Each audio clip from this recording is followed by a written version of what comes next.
In this video, I'll be showing you map locations as well as a level 1 walkthrough guide on obtaining every single skill book in the base game of Fallout New Vegas, on very hard difficulty with only the items that we start with from the DLCs installed and leaving Goodsprings. Now, with that being said, it is very important to note several things before we start. The first is that I have structured this video from the start in a way that it is easy to navigate through the video's description chapters. I realize how long this video will be, and that is because I'm giving as much information as needed to complete any given skill book. So I'm fully aware that not everyone has the time to watch the entire video, so please by all means feel free to skip around if you're looking for very specific information about a particular book.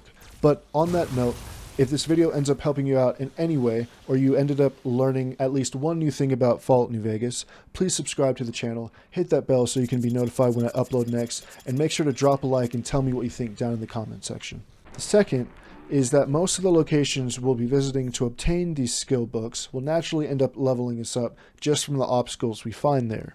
So of course, I'll be going back to my level 1 save to do each new skill book, but the important thing to note here is that it is possible to unlock an average lock at level 1, but level 75 or hard locks will require us to be level 2 or higher depending on how your stats are set up. And there are actually several books locked behind level 75 lockpick doors, so keep that in mind before we move forward, but also don't worry as I'll show you how we can get that. And the last thing to note is most of the skill books are just run in, grab them, and get the hell out. But some of these skill books are in some very high level locations or at the end of a quest line. On top of the fact that doing this skill book journey leads us across the entirety of the map. This is not just something we're going to be completing super quick, even with the Explorer perk. Plus, the majority of these skill book locations are naturally leading us to a quest area, unique characters or items, and sometimes even special events. So getting distracted is kind of meant to be part of the process. Now, with all of that out of the way, I have one final thing to show you, which is how we can get that level 50 lockpick skill at level 1. And then we can begin this skill book journey, starting with the skill Barter and ending at Unarmed, the same way that it'll be listed in-game inside of your skill menu and down in the description. So it's important to mention, if we're going to be talking about the highest lockpick skill that we can possibly have as early as possible, that if we come talk to Sunny Smiles, instead of starting the tutorial, we can actually ask her if there's any work available, and she'll give us a locksmith reader. Not in Goodsprings, no. But if you're up for a little scavenging, there's always the schoolhouse. Most of what's in there is junk, but there's this old safe that even Easy Pete wasn't able to crack with dynamite. If you want to take a shot at it, take these. So magazines will increase the skill it's attached to by 10 points for a short amount of time, but Sunny also mentions that there's a safe in the schoolhouse, which has a guaranteed stealth boy and super stem pack inside. Now, there are several of these containers that have a guaranteed item inside located around Fallout New Vegas, but the way the majority of the containers work in Fallout New Vegas is that whenever you enter the area for the first time, it'll randomize the set of items that are inside of the container. And this might seem like just some throwaway information at first, but it directly pertains to the vault suit that we're here to grab, but also later on when we're trying to obtain one of the skill books from completing a quest, that information becomes very relevant.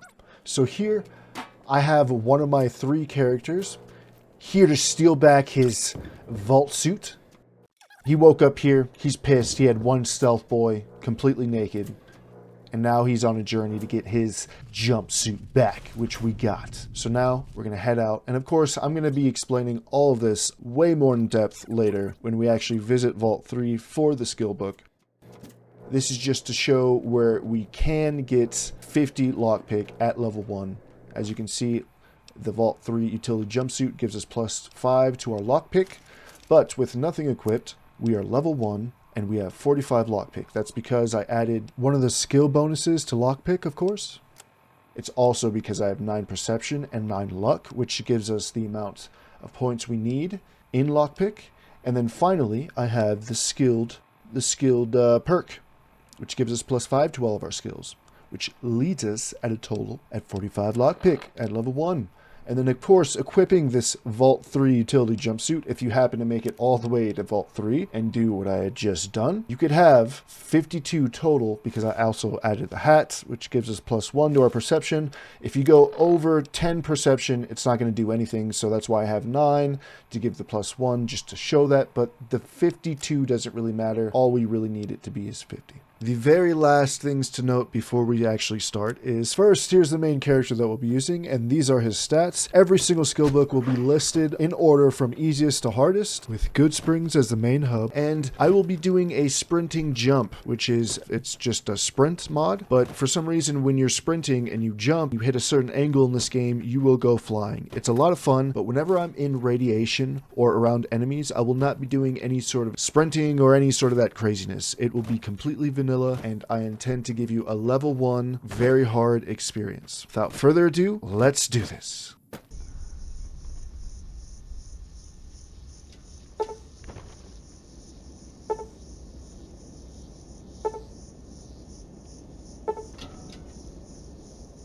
First up on the list, we have Primm, which is just south of Goodsprings. There's quite a bit of activity down in Primm, such as quests and NPCs we can interact with. The only thing I would like to note here is when you're first crossing the bridge, there will be 3 mines trying to take your life. But the Mojave Express is here, where we can find our first companion, a robot that we can repair. There's also 2 convicts waiting outside to attack us, but they are not hard to take on at all. Once we head inside, we are heading towards the gift shop. There are a few more convicts inside. Again, they're not very hard. I only had to deal with 1 here.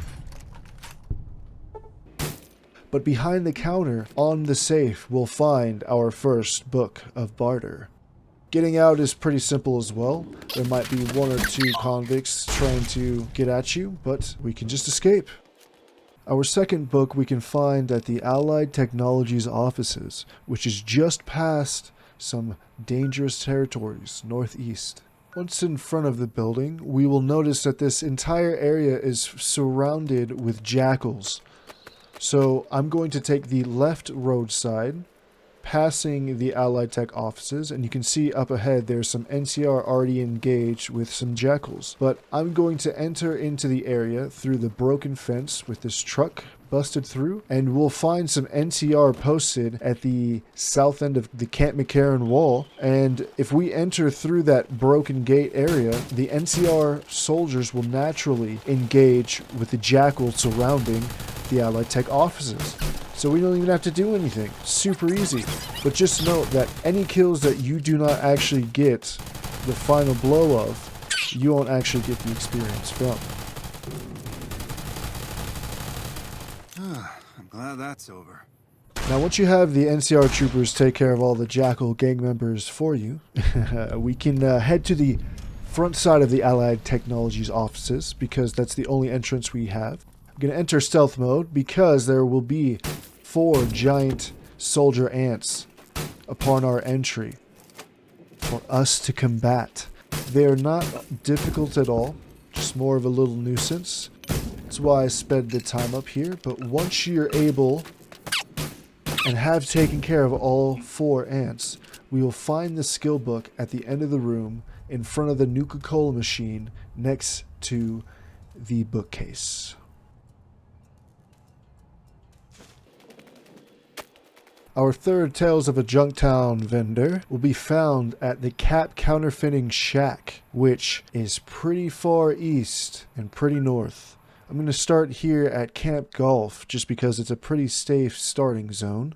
Once I make my way towards the shack, I'm going to need to be careful for the lake because there will be fishmen there, but also for all of the cazadors surrounding this area. There's a ton of them, and it is dangerous. So I'm going to use all of the obstacles that I can.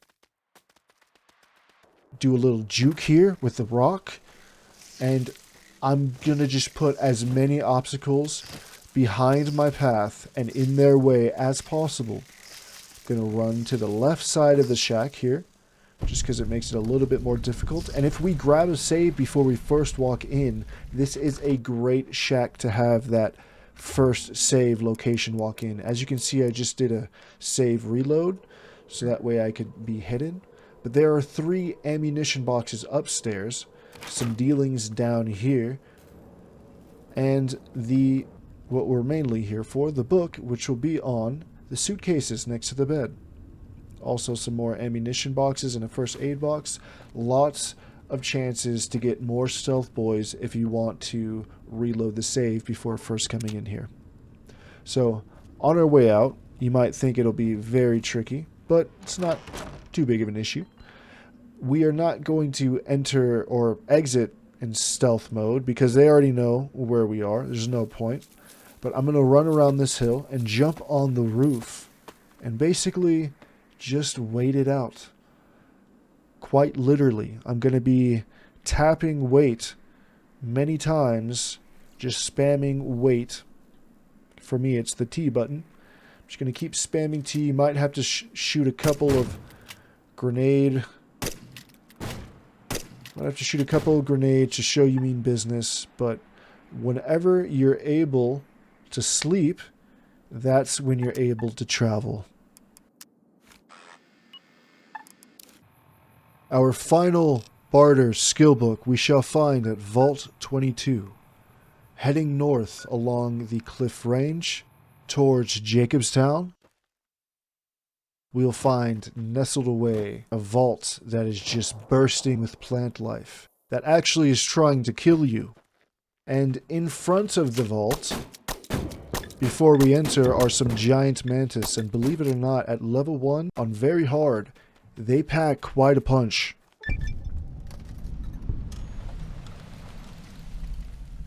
Once we start to make our way inside, we'll realize that this is actually one of the easier vaults. So we'll head straight forward, and if you have enough repair, you can take the elevator down to the lowest level, but I do not.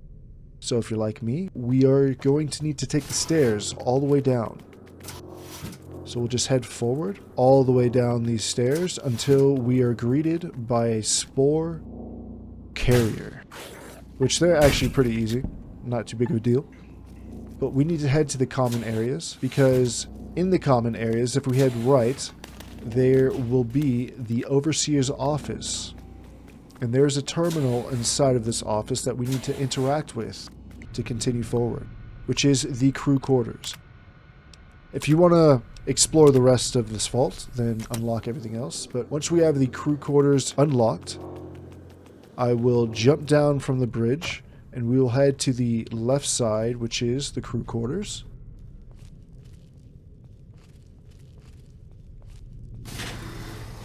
And we'll find in the first door to the left a spore courier, but we'll also find a Vault 22 cave door keycard on the shelf, which is going to be very important for us moving forward. I'm going to head across the way, trying not to get any aggro, but I ended up getting aggro from the spore carrier brutes. Again, these guys are not too bad at all. So once you take care of them, if you have any to take care of, we're going to head across the bridge again and into the stairway, up one floor, into food production, where we will put our keycard to use. Down this hallway, we will find at the end a doorway that leads to a room with 2 terminals, and now we have access to this terminal against the wall. That will give us access into this doorway leading to where we need to go. There's some giant mantis in here I had to deal with because I'm so low level. You might be able to just run past this. We're going to take a left, and once we enter pest control, it's going to be on the counter right next to the chemistry set. Our last Tales of a Junktown Jerky vendor. Now let's get the hell out of here.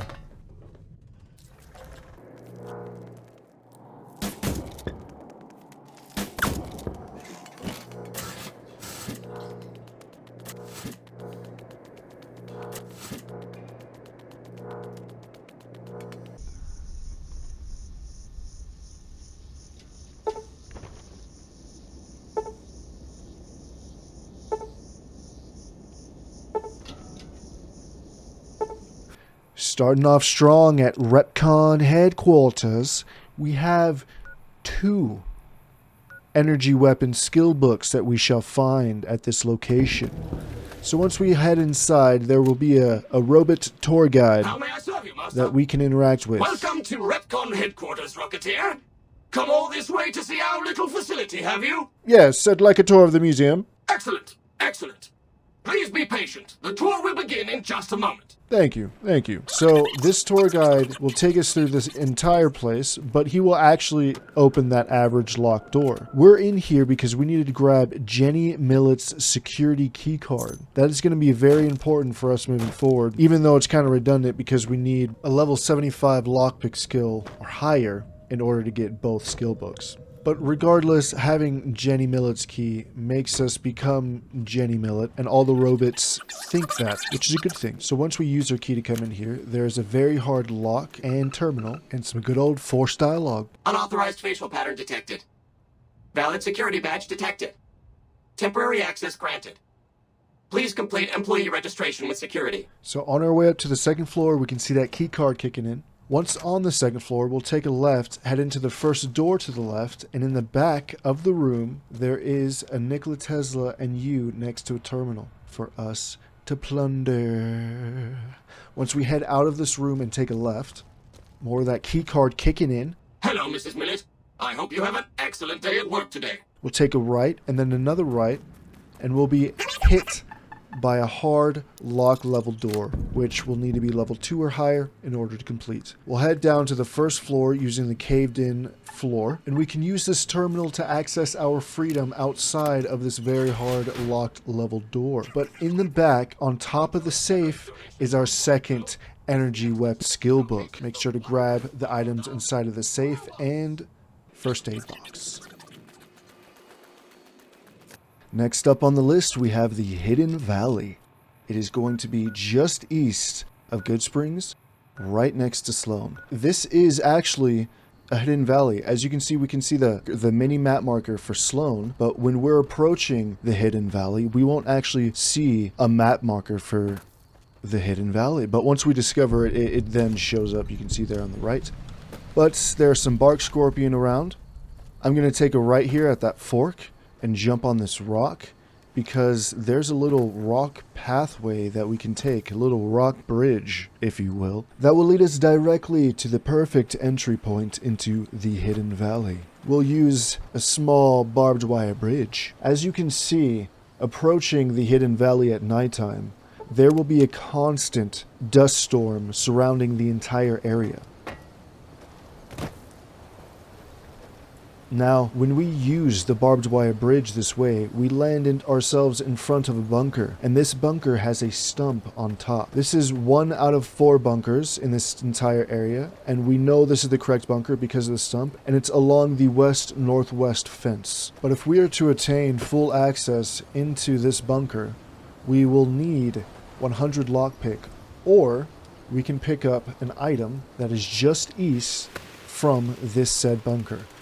We can jump over this rock, but we'll find a break in the fence with 2 bark scorpions to greet us. Once we pass this fence, we will come across large radar dishes, and we are very close once we find these.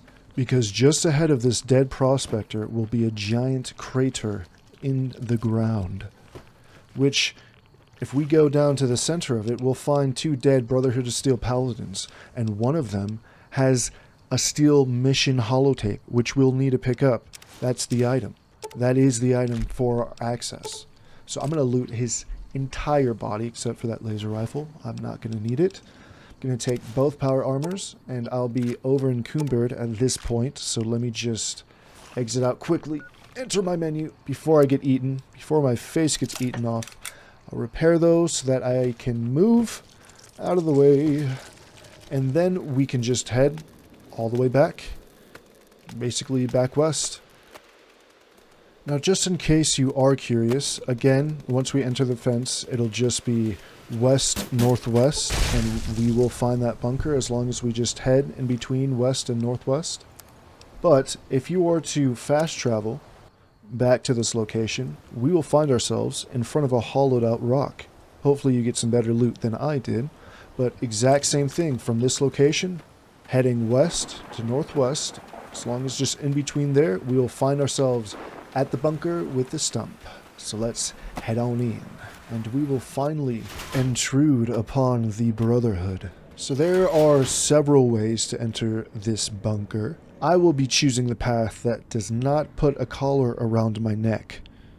So, having this mission statement CB-03, we don't even have to interact with it inside of our menu, we just have to pick it up. But having this in our inventory allows us to have the password, which is the better part of valor. Stay where you are.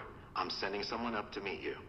So I present to you my own technique for entering the Brotherhood of Steel bunker. I'm going to push this barrel against the wall and this shipping crate. I'm going to jump on top of the barrel and onto the crate. I will then use a stealth boy.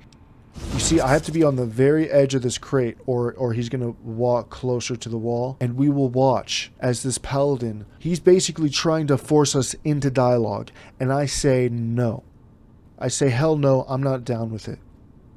Other than his pit boy telling him the proximity of where I'm at, they can't actually see anything. They have no clue where I'm at. So we're going to sneak inside of here. They're basically going to leave him outside of there to try to find me while I enter this next room. And guess what? There's another... If we enter this doorway, we will be forced into another dialogue. And we don't want that.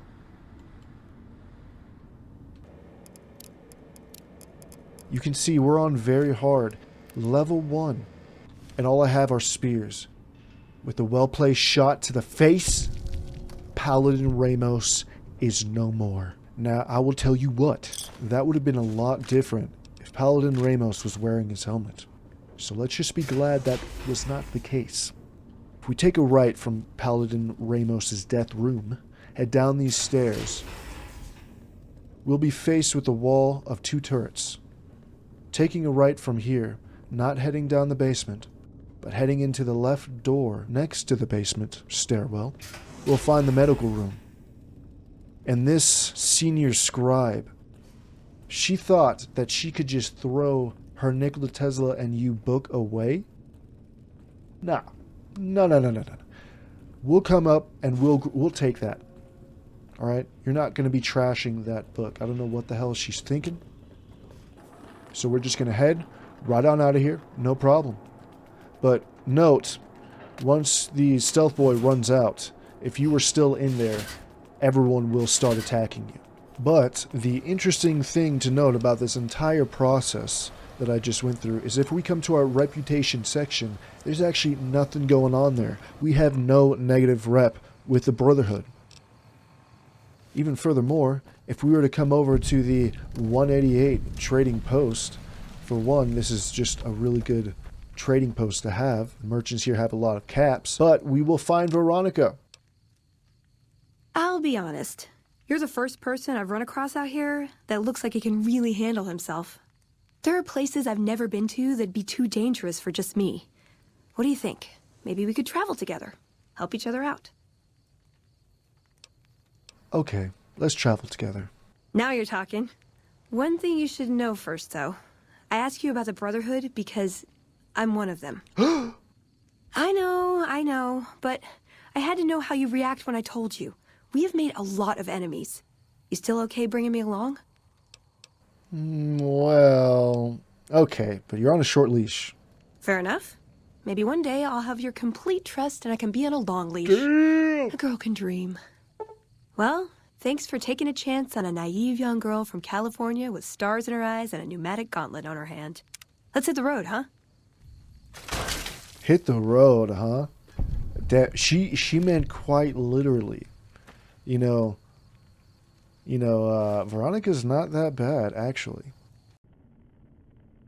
Alternatively, if you don't actually want to use a stealth boy like I did, if you take Veronica to this location, before you've interacted or even picked up the holotape, there will be a completely different interaction.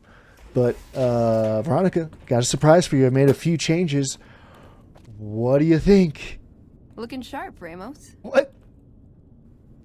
He's missing his head. What are you talking about? Oh, this is crazy. Does Ramos know you're walking around without a guard? What? Okay, I get that they didn't expect players to do this, but this was my first time seeing this interaction, and it kind of tripped me out. If it's not broken power armor, it's broken electrical fixes. Yeah, no one has a clue what the hell's going on. All I used was a stealth boy. Now, if you actually come to if you did it the way I did, you have to get Veronica as your helper, but if you actually go all the way to the Elder, then this is what's going to happen. Have you reconsidered, Outsider? I can still use your help. Look, this is my first time ever talking to him. This is actually insane to me. Then that is your choice. If you should change your mind, please return. So this will be here and open, waiting for you to return. I'll leave the choice up to you. And for our last energy weapons skill book, we will find it all the way down south at the old nuclear test site. So the entire area outside of the test site is littered with feral ghouls. So I'm going to stealth as best as I can up to this rock and just basically fall onto the fence. Okay, there's an invisible wall preventing me from falling over up until about this point right here. So just be careful if you're doing this yourself. Now, when you're at a location that enemies cannot reach, they just start running really far away from you for some reason. And there should have been 2 feral ghouls. See if we can get there we go. But once we get both of the feral ghouls out of here, let's see if we can cripple some legs. And again, you know, they're just going to run really far away from us. About the time I get radiation poisoning, I start heading towards the shack. I'm going to stealth before I enter, so that way I can reload my autosave when I enter in here, which will prevent any enemies from following us in this building, which is why you can see that I am hidden here. But we will find the Nikola Tesla and You book behind a hunting rifle and under a diary. Beautiful. Now I'm going to loot the rest of the stuff in here just so you're not taking 9 rads and you can decide whether you want it or not. Second diary's there, some meds, and then there's trash on the bed. Yeah. Now exiting is going to be a little tricky. We didn't really need to be in stealth mode, but I kind of wanted to see where the enemies were at. As soon as he approaches the gates, let me force him away from me. That's very nice. And we're just going to run back to the same location that gets us onto the fence. That's all we need to do. Run back up this rock. Yeah, I had a feeling I was going to get hit. We don't even need to jump. We can just walk off the rock onto the fence. We're only taking radiation here because of the glowing one. But again, whenever they can't reach us, they just run away, and as soon as we're able to rest, we can travel.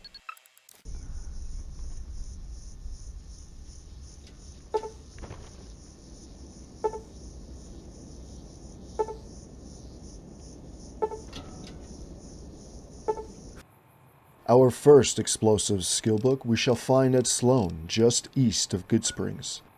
And this location has several opportunities to provide much value to us, so it's a very good location to come to. But once we enter Sloan, there will be a row of houses, and we will need to come to the workers' barracks to the far left. There is a second skill book here, but we are here for the duck and cover. It's too damn hot. On the back left locker shelf. It'll be a skill book that we must steal. So if the quarry workers don't like it, well, it's Fallout New Vegas.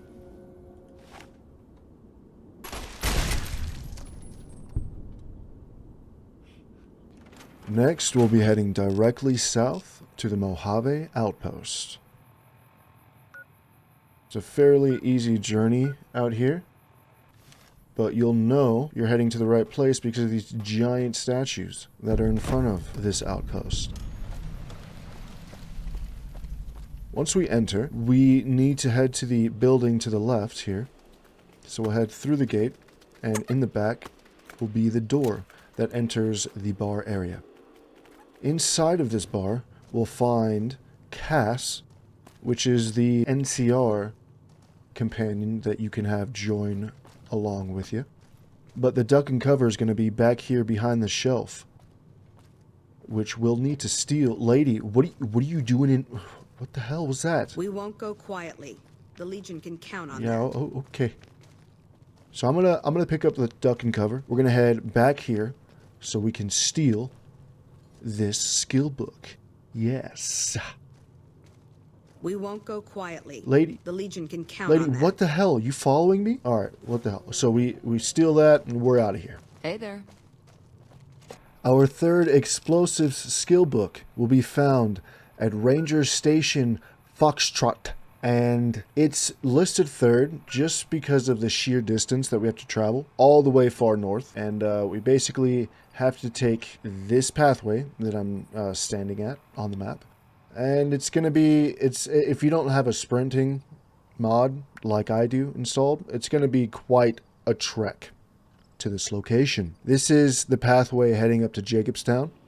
But following the road, we'll find a first break in the path to a white, dusted out road will lead all the way to the ranger station. And once we're here, it's really not difficult at all, unless you're hated by the NCR. We'll come in to the tent, and it'll be on the table, right next to the radio and the poster.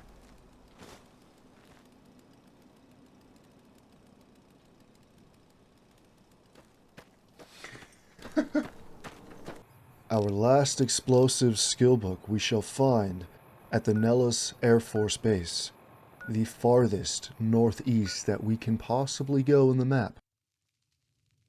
After my night with these two chem addicts, good night. We're going to head. You see, there's two ways, but we'll head to the left first. And you see, there's a dude here. Whoa there, pal. You better slow down, or you'll get blown up like the rest of the idiots who thought they'd scavenge in Boomer territory. Now that I've got your attention, might you be interested in a little information? It'll cost you, but it's well worth the investment. No, I think we're okay, George. But thanks. So you could take the normal way, which is this left side. I don't think it's very optimal to do that. I'm gonna go the path of the train tracks, because all we have to do is hug the right side of the wall and just hope that we don't get blown up. So I'm just gonna keep trucking forward. There's a little part that I can jump on the rock here. It seems to help every time I jump on the rock there, and then we're gonna continue across. Instead of hugging the right side of the rocks, we're now gonna hug the left side during this second bombardment. So there should be 4 there. Continue forward, and there'll be another set of rocks, and our last engagement of rockets. There's just 2 there. So I'm going to continue down the way, and there's this rock extrusion from the ground, which you would naturally think would be the place to jump over. But even using my sprint jump, you can see that there's an invisible barrier that they put there because they don't want you to jump in that way. So, okay.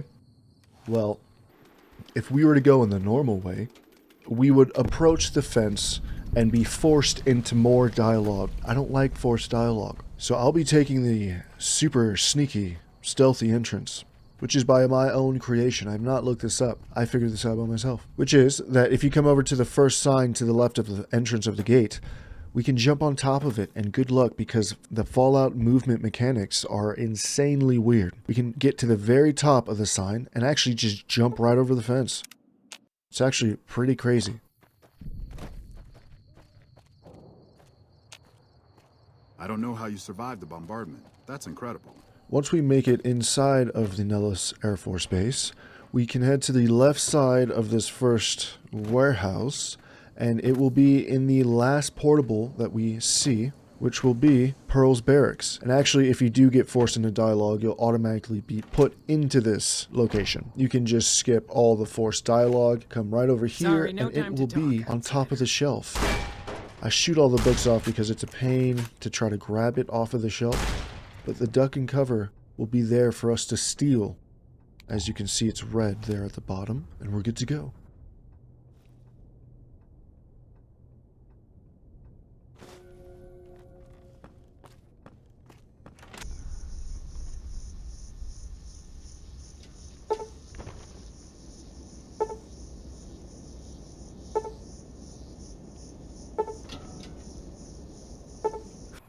First up on our list for the Guns and Bullets skillbook will be at the Nevada Highway Patrol Station, just south of Goodsprings.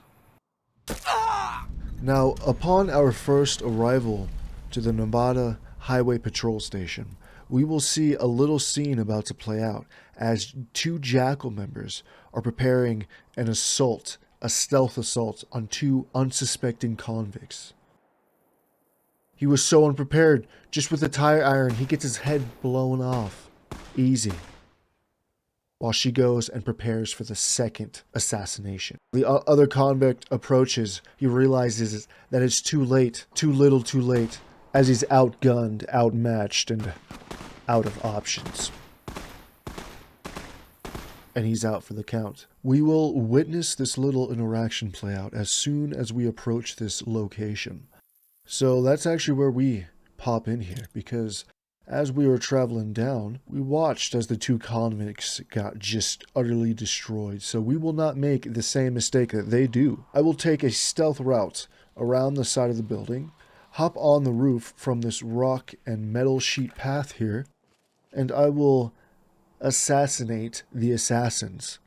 Always take out the man in the back first, and then we can get a jump on the Jackal gang leader. And I mean quite literally getting the jump on this biatch. Damn. After disposing of both of the Jackal members on the side of the highway patrol station, we can now enter freely without any issues. Once inside, we will find 2 more Jackal members, but they are very low level. As you can see, one of them gets destroyed real quick, and the other just runs away. So this will be... This is hopeless! Yes, hopeless for you. So once we've squashed some heads, and maybe some bugs as well, we can head back into the first room that we entered in, and the Guns and Bullets skillbook will be waiting for us right here on the back desk, just waiting for us to grab. And after that, we are all good to get out of here. Second up on the list for Guns and Bullets, we have Raoul's Shack, which is basically really far northeast, a little south from Nellis Air Force Base.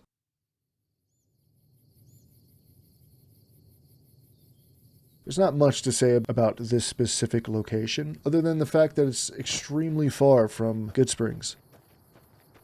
You shouldn't really find any enemies when you approach. You should find a malnourished Brahmin calf, though. Tiny little guy just chilling outside. Some plants as well. But once we enter the shack, we will find the skill book right to our left, inside of a small crate in front of this shelf here. It's pretty easy to miss if you're not actually looking for it. But that's about it for Raoul's Shack. We will find our 3rd Guns and Bullets skill book located at Vault 34, which is going to be just north by northeast of REPCONN Headquarters. It's going to be tucked away inside of the cliffside, and as you can see, the entire perimeter is basically surrounded with golden geckos, which is going to be extremely dangerous at level 1. So you can see this top area has a great spot to basically snipe all of the golden geckos. I will stubbornly choose to deal with those golden geckos later and just enter through the top here. So starting from the highway, I can climb up this hill and up a few rocks. And at the top of the hill, we'll be greeted with 1 gecko. I consistently got 1 gecko on top. You might have something different.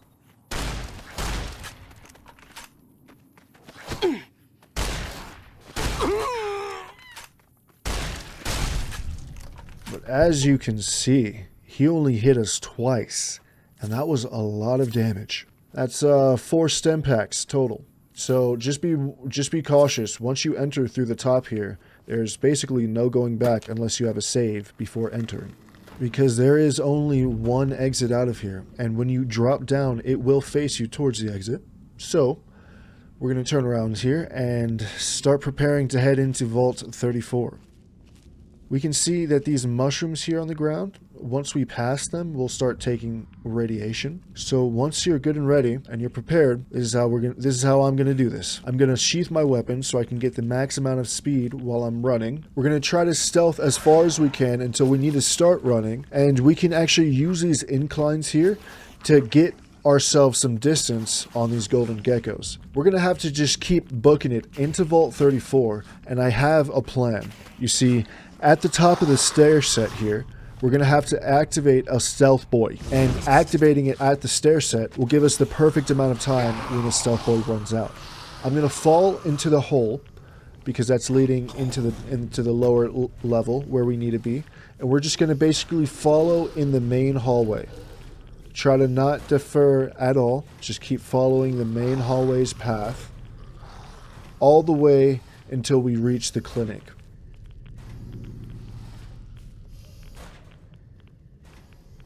Which is going to be right here. I'm going to go through the clinic, try to take a short little cut right here. I need to save as much time as I can. And we need to make sure not to touch any of the feral ghouls, because if we touch any of the feral ghouls, they're all going to become aware of us, and that's not going to be good. We're going to head into the armory, down the stairs, and we're going to take a left. We are so close to the skill book. Right through this doorway, in between the two couches on a small little table, will be the guns and bullets that we are here to grab. Now let's get the hell out of here. Because the time is... Oh shit, I didn't even see that guy. Okay. It's fine. Oh, I didn't get the door. It's fine. We're just going to have to keep going.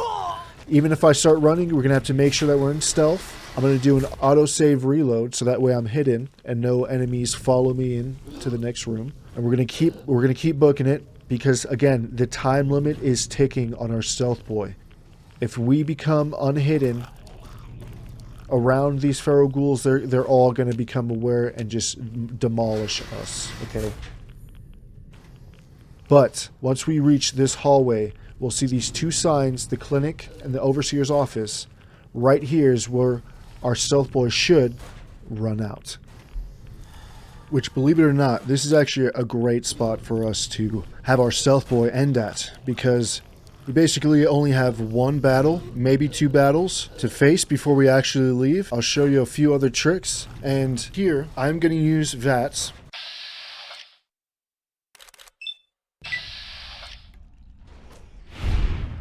I don't know what the hell just happened there. When I'm using VATS with the spears, I've found that using one at a time usually allows you to land the hits a lot better, basically. So, just use VATS once.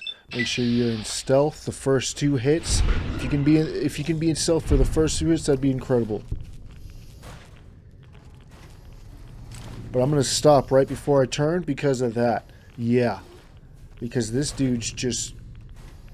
Oh, he's just reaping at the corner right there, waiting for me. Like, what the hell? I'm gonna speed up the time here. You can see there's more feral ghouls in that room over there, but eventually he'll walk away. So then we can just walk past, and we're at the top here. We're almost at the end goal. There's just this last room. I don't know how far those geckos following me got down, but oh, we got another vault dweller at the very end here. I got 21% to hit this guy. 21% my ass. Okay, let's see. Boom. Headshot, baby. Sneak attack with the... Dude. Spears and stealth are overpowered in this game. Okay? Now, I see three feral ghouls out there, so I'm not going to risk trying to fight all of them. What I am going to do is try to use a diversion.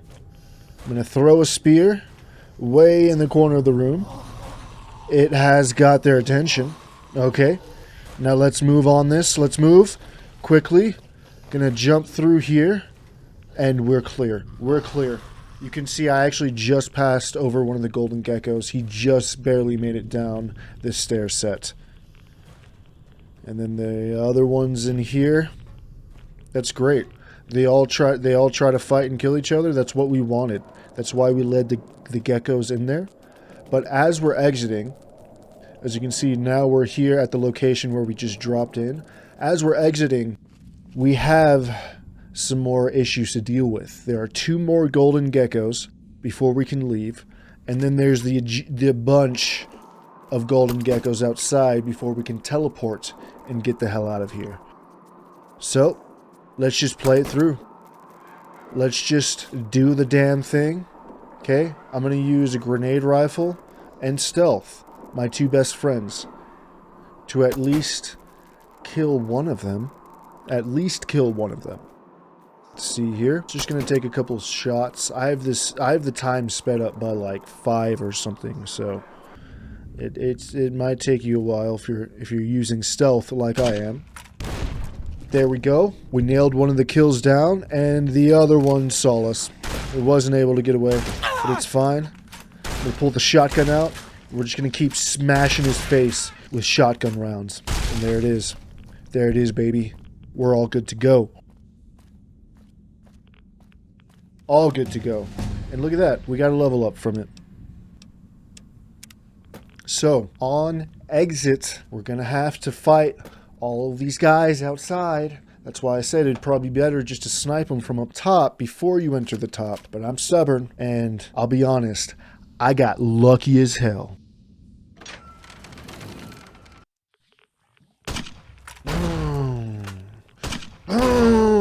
Damn, look at that. I made the dude fall over. Can you believe it? I crippled all 4 of them. That is some crazy odds that we gotta love. You know what I'm saying? If it doesn't feel right, pull out your grenade rifle. It'll make you feel a lot better. And that's about it. There might be some smaller geckos lingering around. But you know what? We completed getting the skill book. There's still a lot to get at Vault 34, but USA. We'll find the last Guns and Bullets skill book here at the Strip, which we can take Freeside's east or north gates. If we want to get to the Strip north gate, the easiest entry point is from the Freeside north gate, which is here, and we'll head straight on in, all the way towards this blue bus, and then from that entrance we can just head straight down and we will hit the Strip north gate, which is the normal way of entering into New Vegas. But since we're level 1 and I don't have 2,000 caps yet, I'm going to actually be taking the Camp McCarran entrance to the New Vegas Strip. Camp McCarran is going to have a giant wall around the entire perimeter, and there is a northwest gate, which is this gate that I'm at here, that I will enter through. So, upon entry, we are basically just going to head to the big building to the right over here. So we'll just make our way all the way to the back. It's not going to matter which set of doors you go into. They all lead to the same area. Once inside, let's head to the left here, towards these escalators. We'll go up to the 2nd floor, and on the left side of the building, all the way in the corner, there are 2 guards guarding a doorway. And this is the doorway that leads us to a monorail that'll lead us into New Vegas. And I have waited every single hour of the day to see if they ever move, and they don't. They continue to guard this location all day long. So, it just means that they're going to need to be taken out, okay?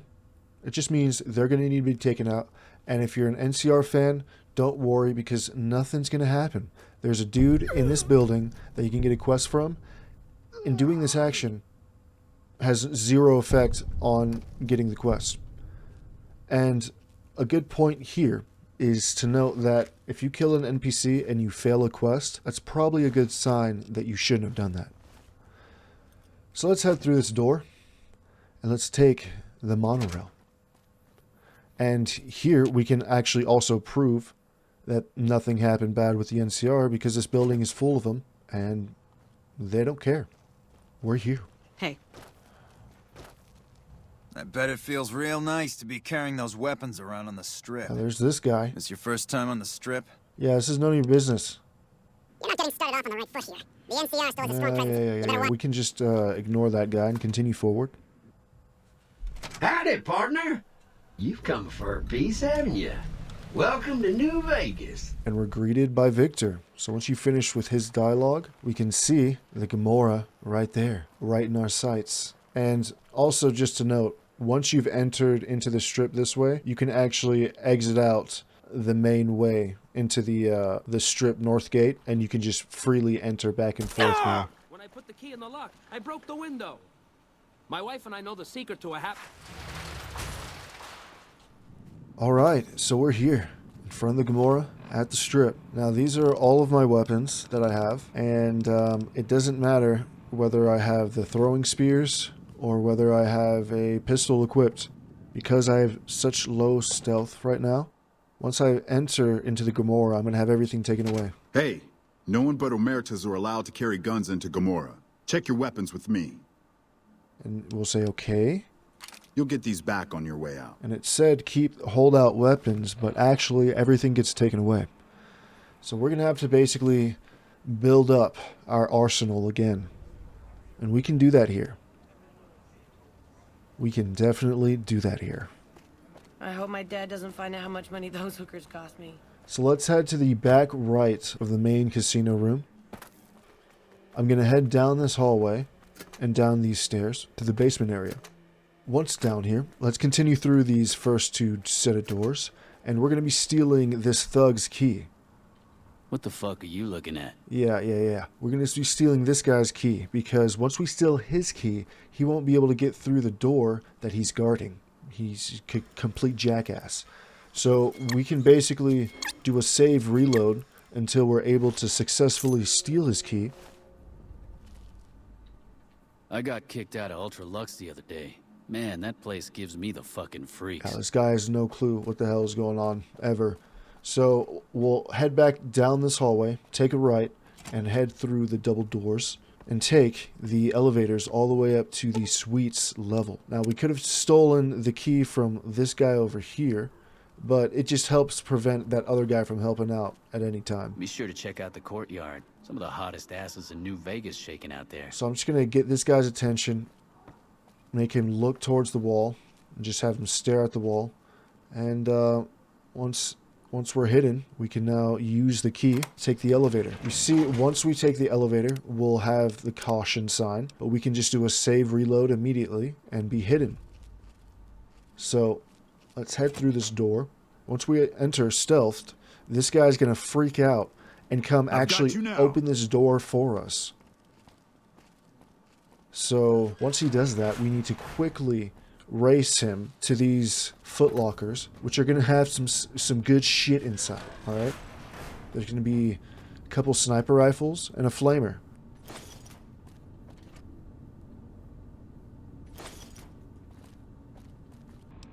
So I don't really need to kill this guy, just kind of need to scare him off for a little bit.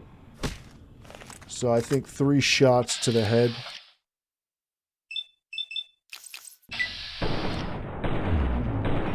Three shots to the head should do.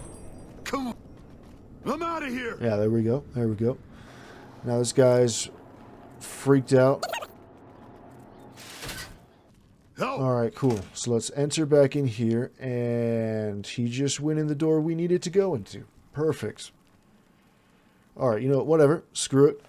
Shit happens. Let's do this. So there's going to be a thug at the top of the stairs, which you could see. Actually, he just helped distract him. Yeah, he just helped distract him. That was actually really good. So there was a thug. There's a guard at the top. He's running down right now. It's very important when we see him.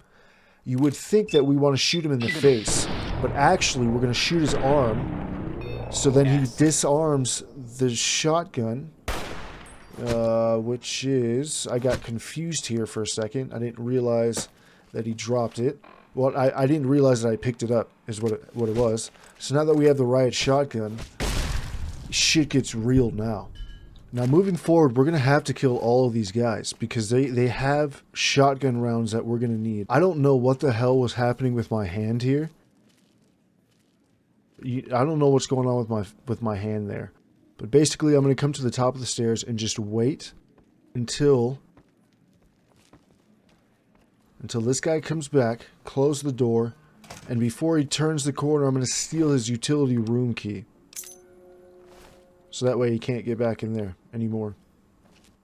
He's all screwed. You know what I'm saying? Oh, damn. Look at this. Drop that ass. Oh, sorry. Alright, sorry. Getting distracted. Let's head down this hallway. Alright. Oh, shit. Okay, so this is the important part right here. I almost was found. I don't know how the hell they let me walk all the way over here. But they're about to get their asses blasted. Oh yeah, need out of you.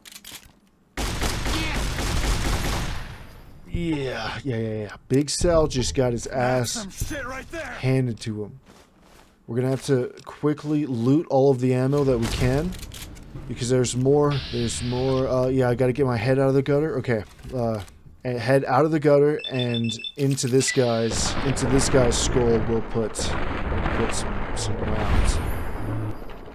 Damn, there goes a big earner. There we go. Perfect. Get a level up right there. Of course, level 2. Big Sal's gone. We got Big Sal's key. And before we do anything else, the bartenders also have ammunition that we're going to need to take. And No way I'm sticking around here. And there's no way you are sticking around here. I'm out of here. Because I need your ammunition. So we're looking mighty fine right now. We've got a lot of shotgun rounds. We've got the key. And it's going to be this left door right here, which is the office. Big Sal's office. And we will find the Guns and Bullets skill book on the bookshelf. Right next to the terminal. Right next to Big Sal's terminal, which we can actually use to disengage the lock to the safe. If that's what we are interested in. Obtaining a blackmail note. No way I'm sticking around here. So there's another bartender down there. We're gonna need to take care of him. Because we have to escape. Now that we have the book, we've obtained the book, we have to get out of here. So, sorry buddy. It was his first day. Hey! It was his first day on the job. He was given 18 rounds, and we needed those 18 rounds. So sorry buddy, but you know, shit happens. Now we can continue, alright? We have one final step, which is exiting the Gomorrah. With everything that we have. We've got the skill book. We still have our sniper, so I'm going to pull it out. I just want to talk. Say hello. Say hello with a round real quick. Ooh, he took it straight to the dome. He took that entire shot to the dome. I'm gonna clip your sorry ass. Yeah, I don't know about that, buddy. So I'm just going to be patient. And once he runs in, we got to close the door before we attack. And yeah, there it is. That's some shit. That is right some there. shit right there. I did not open the door. I didn't open the door or close it. Okay. I don't know what the hell just happened. I was actually super baffled by that happening. That's some shit right there. Yeah, I should have picked up the guns, but I was so amazed at what was going on. I kind of wasted a little bit of rounds, but it didn't. It worked out. That was actually the floor manager that we just killed. So I'm gonna finish looting everybody, and then we just have the dealers left and the cashier, which the cashier's trapped in there.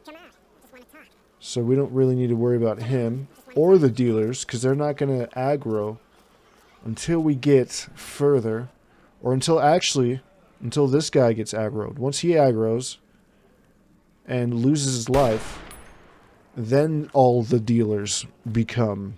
I'm gonna make mincemeat out of you. agitated. That's some shit right there. Yep. So let's continue out.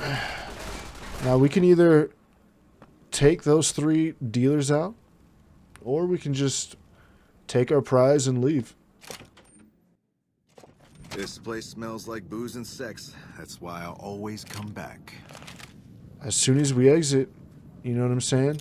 We get all of our gear back, so we're sitting pretty nice. These are all of the gamblers inside, and you can see it's very hard. Very hard, and we leveled up from level 1, but we started at level 1.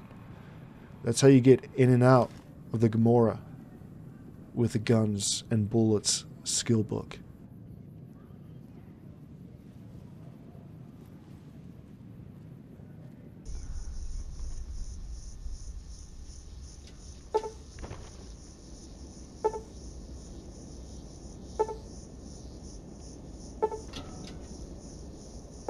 First up on the list for the Lockpick skill books, we have the Prospector's Den, which is going to be just south of Good Springs and close southeast of Primm. So starting from this location, we can just hop up this little hill. There will be our first dead prospector there, and I'm actually going to be using the grenade rifle to take 2 hits on these jackals.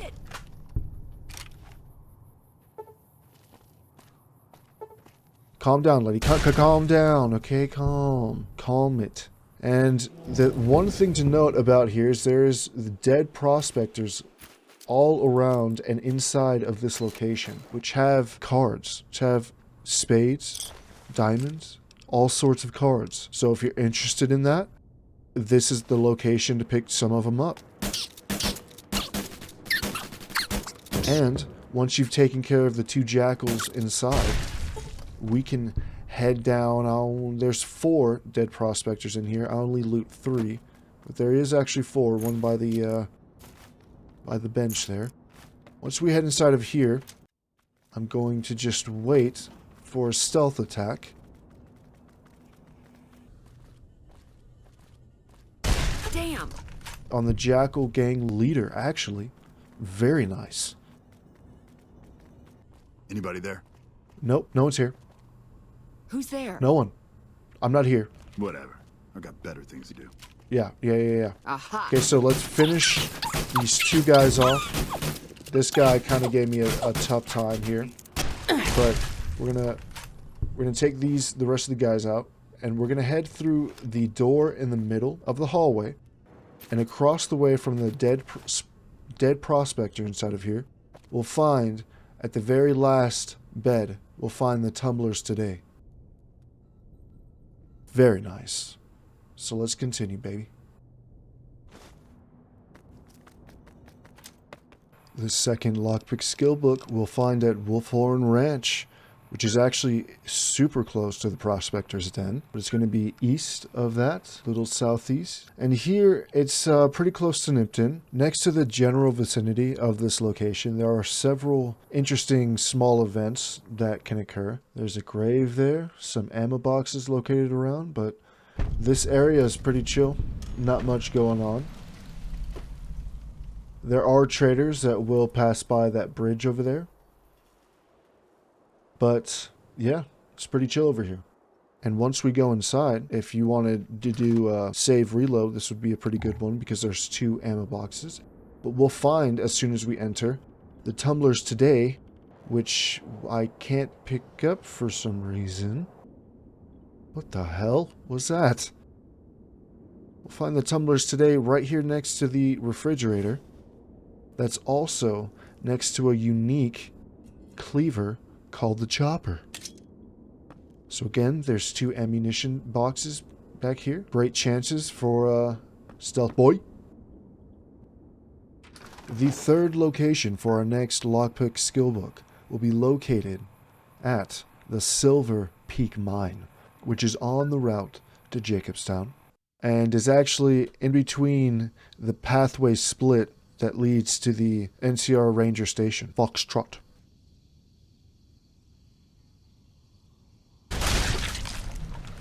But as we can see, there are no longer Brahmin in front of the Silver Peak mine. So once we enter the Silver Peak mine, we will see, just glaring right at our face, a Sunset Star sarsaparilla bottle cap. But also here in the locker, we will find the tumblers today. Very nice. The last lockpick skill book we will find at the Bitter Springs Recreation Area. This is listed last because the traversal out here is very dangerous, surrounded by a whole bunch of cazadors everywhere, as well as some groupings of Deathclaw.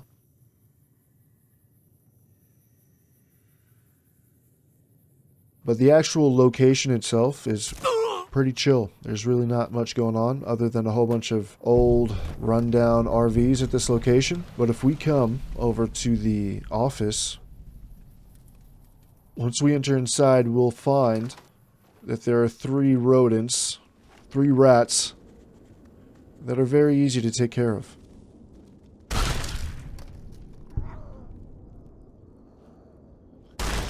Not a problem at all. 2 in the office.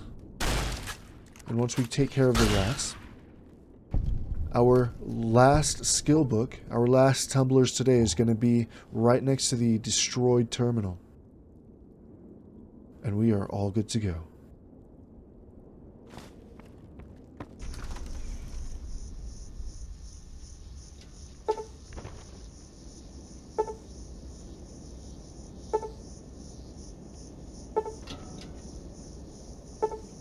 The first skill book for medicine we'll find at the Mesquite Mountains Crater.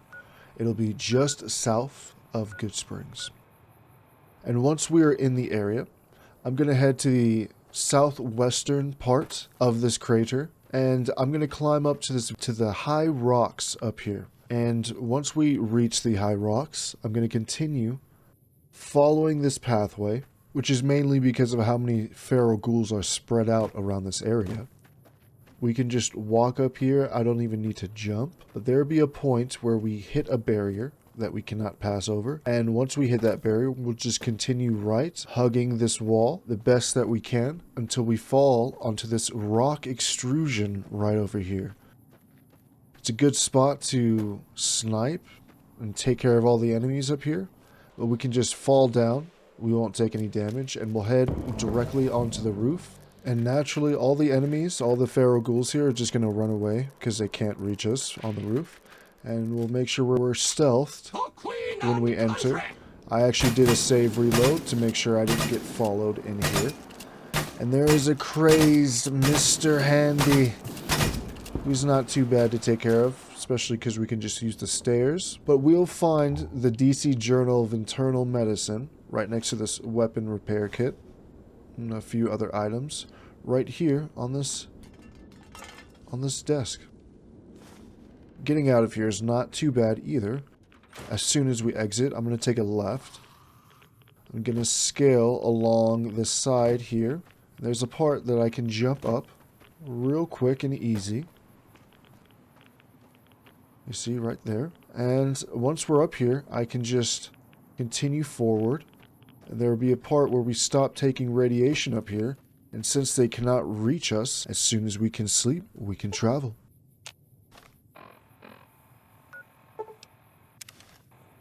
Second on the medicine skill book list, we have Novak, which is going to be just east and a little south of Good Springs. It's a really chill little town with a giant T-Rex statue out front. It's very hard to miss. But once we enter, this is a location that we'll see Victor show up at for our first time visiting. But once we enter this place, there's no locks or anything. It will be the middle bungalow. It'll be Andy's bungalow. And we'll find the medicine skill book just on his bed. He had just finished reading it. I don't think he'll mind, but we can just take that. Our third medicine skill book we shall find at the Helios 1, which is just east of Good Springs and just a little north of Novak, where we just were. So if we head to the Helios one, on the side of the building, we'll find a very easy lockpick door that everyone can get into. Doesn't matter what lockpick level you have. We can all access this door.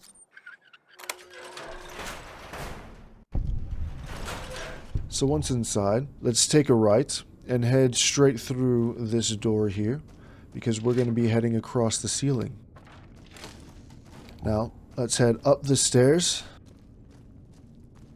cross this wooden pathway, little wooden bridge, makeshift, and we'll find inside of this room, on top of the bed, our third DC Journal of Internal Medicine. Perfect. We can just fall through and head the correct direction, which is this way, out of this place. We will find our last DC Journal of Internal Medicine inside of the Follower's safe house, all the way north, near the entrance of the path leading towards Jacobstown, will be the safe house. But in order to gain the key access to get inside of the Follower's safe house, we'll need to come over inside of the Freeside North Gate. It's the quickest entry point to the Fort Morgan Gate entrance. Because once we go inside of here, we'll want to find the woman walking around with a mohawk named Julie. Hey, are you here to drop off medical supplies? Leave them with the rest in the middle of the courtyard. Ah, you need medical supplies, you say? Rates of injury and illness in Freeside are very high. Supplies don't last long. Tell me, what is it you need? Med-X, Radaway, and Fixer are Freeside essentials. I can't pay you for any supplies you bring in, but I could discount the charge for our services. You've got yourself a deal. Just come see me when you've got some supplies to turn in. Eventually you can proc the option to accept a quest here. Yes, old Bill Ronte and Jacob Hoff. They're not going to kick their habits on their own. Which, by completing this quest, will help out our progression. What do you want to talk about? It'll help our progression towards becoming idolized by the followers. But we don't actually need to do this quest at all.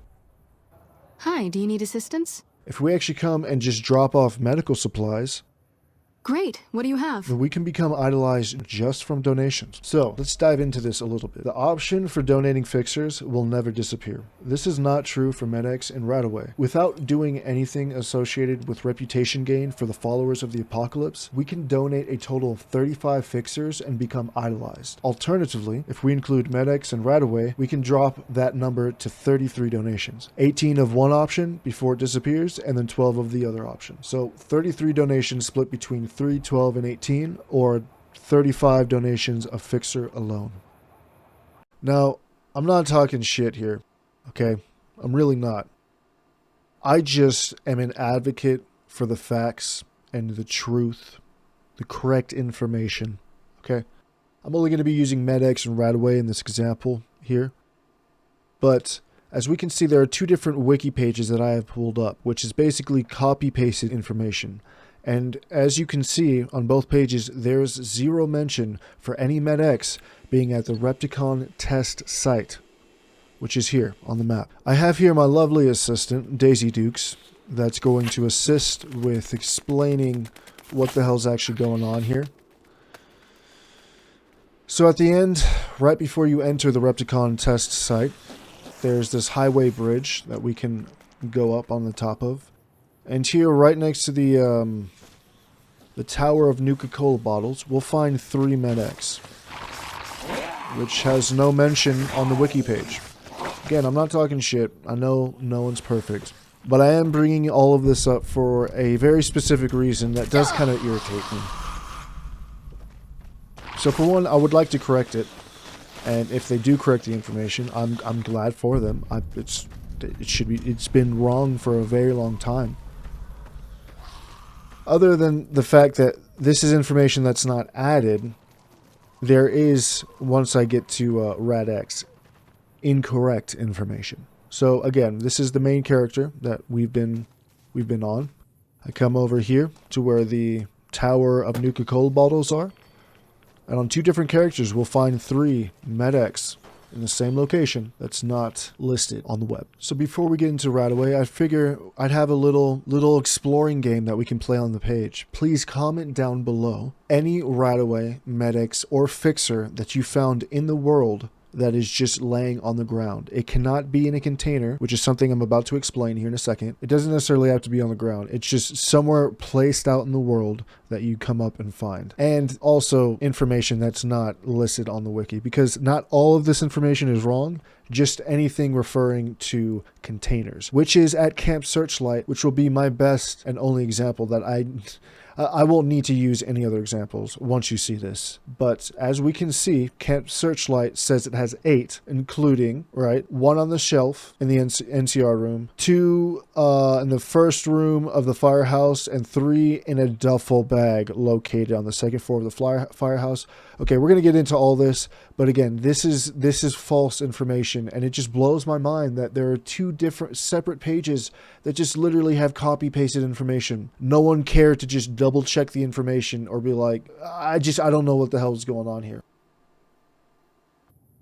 So first off, we're going to see this from Daisy Dukes, and I'm basically going to run through this entire place and get every single right-of-way that I have found personally here. And it's going to be weird because I know I mentioned the container thing, but as I've mentioned actually in the intro, there are certain containers that do have specific items inside. But let's take a look here at what they have on the wiki page, right? We enter the NCR storage room, hold on, including 1 on the shelf left of the terminal in the NCR room. Okay, we're going to need to kill that guy, take his key to get into the firehouse. But there's the one to the left, right? But there's also one to the right. So again, anything that you find out in the open, in the world, is a guaranteed item that will always be there. Every playthrough that you do. Okay, so now let's go out. What else do we got here? Everything else that we see in the description is leading to the firehouse. Okay, there's the firehouse, but there's nothing talking about this white house here, which has 2 rad scorpions nearby. But this white house, right? Not the chapel. This white house right here, right next to the firehouse. I'm going to grab a save before first entering. That's a very important note here. I'm going to go inside. Of course, you can see that there's a NCR guy. This is his house. He has a little storyline, but if we go into his room and we take a look at the dressers, we can see that there are 2 right away at the top, and then a random assortment of items. Alright, okay, cool. So let's go reload the save before we first walked into the house. I'm going to go back to the dressers. There's right away and a different assortment of items. Right away and beer. Here, right away and a different assortment of items. And we can see the cabinet and the duffel bag all have different items. But look, I'm going to do this a 3rd time just to overprove myself. And I'm going to double prove it actually because I'm going to do it on another character. Inside of the house, before we first walk in, right away at the top, different assortment of items. Right away at the top, different assortment of items. There are 2 right away in this house, 1 in each dresser. And there's no mention of this on the wiki. Okay, alright, cool. So we've cleared that. Right now we have 4 right away, 2 from this house, and 2 from the NCR storage room. Now let's head into the firehouse and see what we got in here. So we needed that key, so that's why I killed Logan. But again, I'm going to grab myself a save before first walking in because it's going to randomize the assortment of items that don't have a container that they're meant to be in. Just like the right-of-way we just found in the dressers. So we enter. There's giant scorpions. But back here on the shelf, like it says, there are 2 right-of-way. You know? There's some fire axes, fire hats. There's 2 legionary recruits. And then if we head upstairs through this door, this is what blows my mind. Like, I don't know how they didn't know about the whole container thing, but like, for one, what duffel bag are you talking about? And for 2, it's wrong information. It's straight up just incorrect information. So before we actually go and find all of the other rad away on the 2nd floor, let's go back, load up the save before we first walked in. Got the giant ass scorpions. I don't even need to worry about the rad away down there right now. Let's just go straight upstairs to the duffel bags because that's fresh in our minds right now, right? Duffel bag, nothing. Rebound, that was different. There's a Med-X, but that wasn't there before. All of this stuff randomizes unless the developers actually set there to be an item in that spot. Which, as far as I'm concerned, the only ones I know of are the ones in the dresser in that White House. So 2 downstairs on the shelf. As soon as we go upstairs, again, it's fresh in our memories. Let's just go continue to shove it in their ass, right? This is incorrect. Incorrect. Look at that. I mean, I don't guarantee, I don't deny that whoever was doing the game testing had found 3 radaways in here. I don't deny that. But here's the other problem, okay? So it mentions the ones in the bathroom, right? There's 2 in the bathroom next to the lockers. 1 in the locker, 1 on the floor, next to a doctor's bag and first aid box. But then they don't even mention the one inside of the... There's no mention of the one inside of here. Right next to the Chief Fire Officer's terminal, there's a radaway on the shelf. So look, again, I'm not talking shit here. I just like... There's not 8 radaway. There's 9 radaway in Camp Searchlight. And they said they were in the wrong places. It blows my mind. I'm sorry, it just blows the hell off my ass. Okay? That's what it does. So I'm gonna come in here on my whole other character. You can see that we have a radaway to the left of the terminal and also to the right of the terminal. That takes care of that. Just as simple as that. And you know what? It does take care of that. Logan, I need your key. Alright, I'm done with the bullshit here at Camp Searchlight. Even though we have to come back here for the skill book.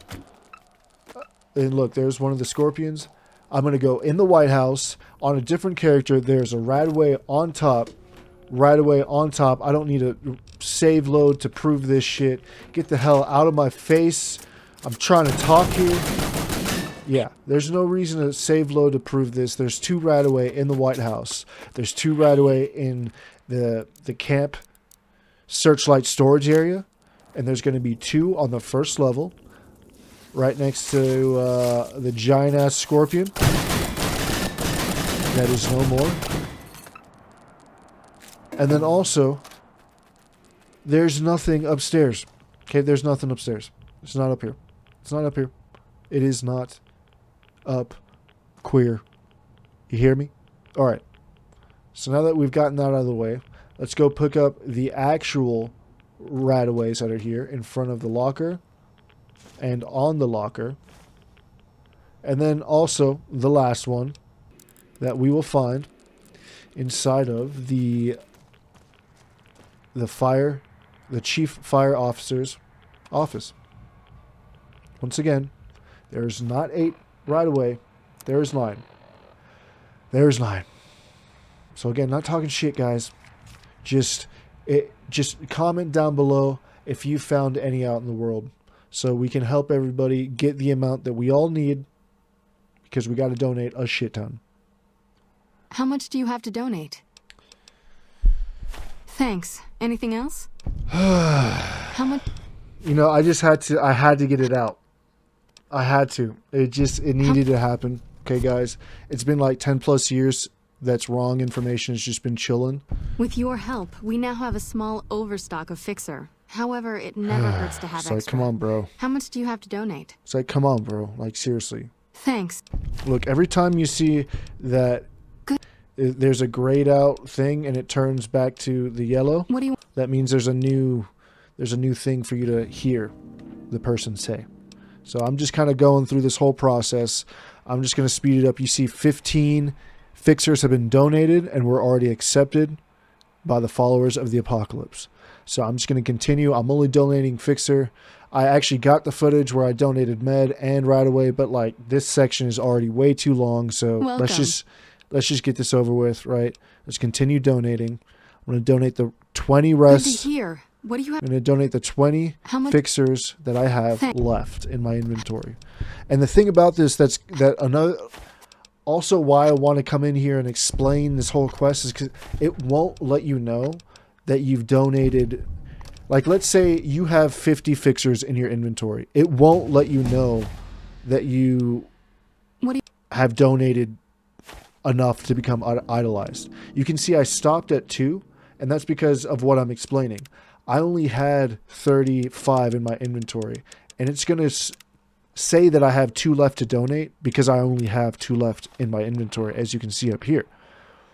But again, like, let's say you had 50 fixers and you just keep donating, it's not going to let you know that you were idolized at 35 donations a fixer. So, thanks for the donation. Yeah.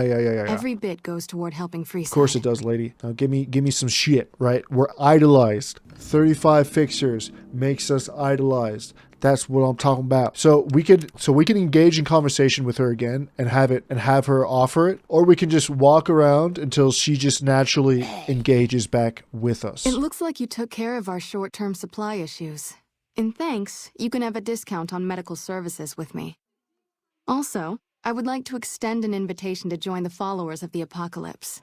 Your work here in the old Mormon fort has been invaluable, and I can't think of a more worthy recruit. Will you join us? And there it is. There it is. Excellent. The followers' mission will be better served with someone like yourself traveling around the Mojave. Oh, I know it. As a representative of the followers, I present you with your very own lab coat. Wear it well, and may it aid our cause. Now that's what I'm talking about. Also, before I forget, here's a key to a safe house you can use to rest if you happen to be in the area. I'll just mark it on your map. So that's basically a free house. One of the best lab coats that you can get in the game. Like, there's no other lab coat that's going to offer the stats that this particular lab coat that we received offers. So let's check it out. Followers lab coat plus 10 med and science. I was trying to go underline it with my cursor, but you can't do that. That's a lot. That is the most that you can get from wearing a piece of armor. And there's 2 skill bonuses that you get. Not just 1, 2. So let's now actually go over to the followers safe house, which again is going to be here on the map. Go over to the followers safe house because we now have the key from becoming idolized. We get the coat, we get the key, and we come to the followers safe house.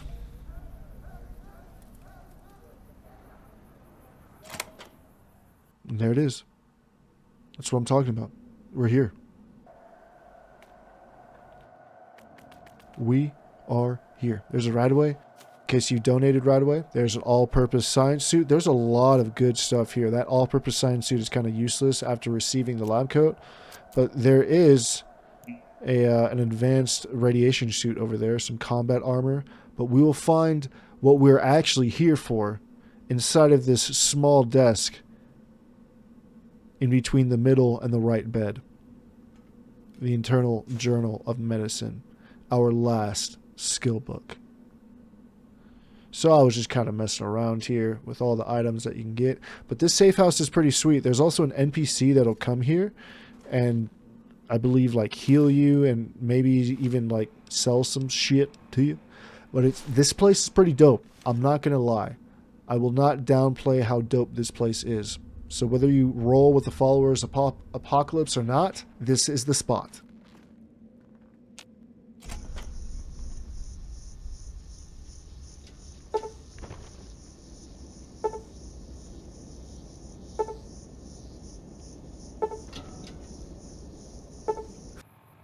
Our first melee weapons skill book will find southeast at the hidden supply cave.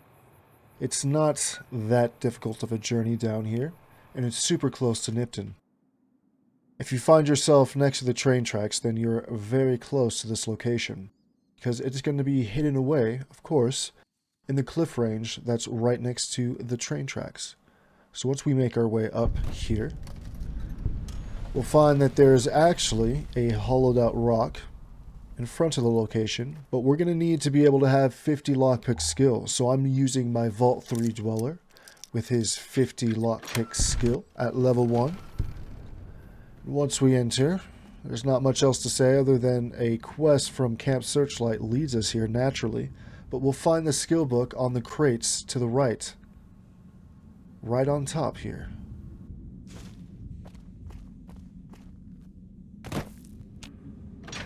The second melee weapon skill book that we can find is going to be at the very southeast corner of the map, at Cottonwood Cove, just past Camp Searchlight. So on your way down this hill, you will be approached by feral ghouls. Once you make your way down here, we'll need to find the white building right over here.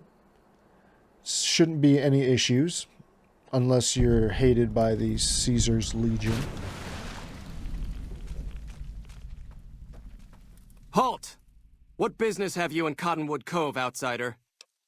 Be calm, I am a friend of the Legion. Very well, you may proceed. However... Yeah. So once you make it down here, let's make our way to the white building. It's going to be the only one down here. I will choose to do a barrel jump, the best of all the jumps. So you'll need to do that to come up here, to come up to the office. No, I'm just joking. There's a stair set right there. But we'll need to come up here, the second floor to the office. Once inside, we will head to the back. He's usually in here, writing on his desk or sleeping. It'll be right next to his bed on the left, inside of this little side table.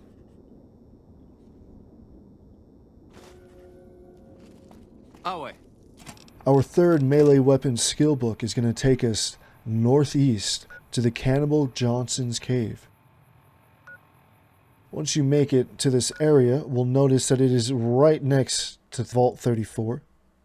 So instead of taking a left to go to Vault 34, we'll take a right to head to Cannibal Johnson's Cave. Once inside, we'll just need to watch out because there's one bear trap in the entrance.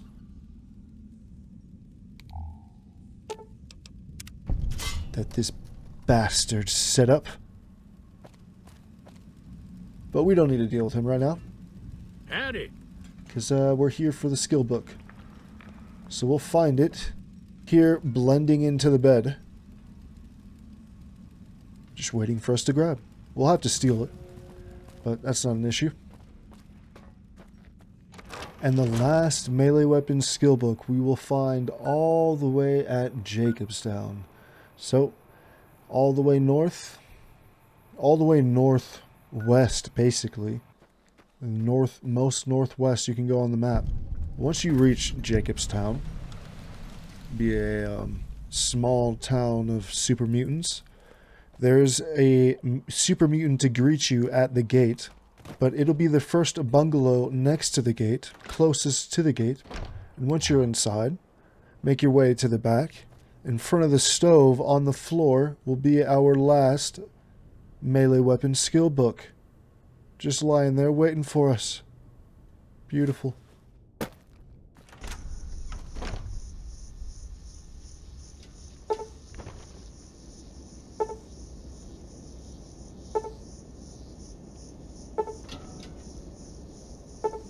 Our first repair skill book we shall find at Sloan, which is right next to Good Springs, east. And we've actually already been inside of the building before to pick up another skill book. So we'll find it here at the Workers' Barracks, the furthest left house in Sloan. Once you enter inside, it's going to be directly to your left. See if you got it before I told you. But it's going to be directly to your left on the shelf. I'm sure you did get it. It's not too hard to see. But if you're not looking for it, it's easy to miss. Our second repair skill book we shall find at the Southern Nevada Wind Farm, which is going to be just east of Helios 1. Really, really close. Right next to the road, actually. It's kind of hard to miss. But I guess if you're not looking for it, you can easily just pass by it. This wind farm's area is surrounded by cazadors. So I'm going to try my best to sneak up the back. And once we enter inside, we will find the skill book just chilling, hanging out right on top of the table in the middle of the room. And escaping is not going to be very, very hard. I should not have stealthed, but it's alright. These are the baby cazadors, not the big ones. But I'm going to come over here to this fallen over electrical tower and actually jump on the electrical tower. There we go. Alright. And once we're on top of here, all the cazadors are just going to fly away from us. And once we can sleep, we can travel. The last repair skill book we'll find at the Nellis Air Force Base. Again, grouping with the explosive skill book. So I thought it best that I didn't need to show the footage again on how to get to this point, since I already showed it for the last skill book of explosives. But we're going to come over here to the side. I'm going to do the same method that I have created. Do the same method I did before, which is jump on top of this sign. Hopefully get on top of the peak. Again, good luck, because New Vegas's movement controls are just insanely whack. It'll move you an extra step even when you're not trying. But if you get successful with it, then congratulations. So once we've jumped over, we're going to head and follow the train tracks all the way down. And this is the same if, you were to go in the front gate, whatever. Just get out of Pearl's shack, follow the train tracks all the way to the first house on the left, which will be Loyal's house. And once inside, we will find the last repair skill book on the desk to the left in front of a broken terminal. Oh, there we go.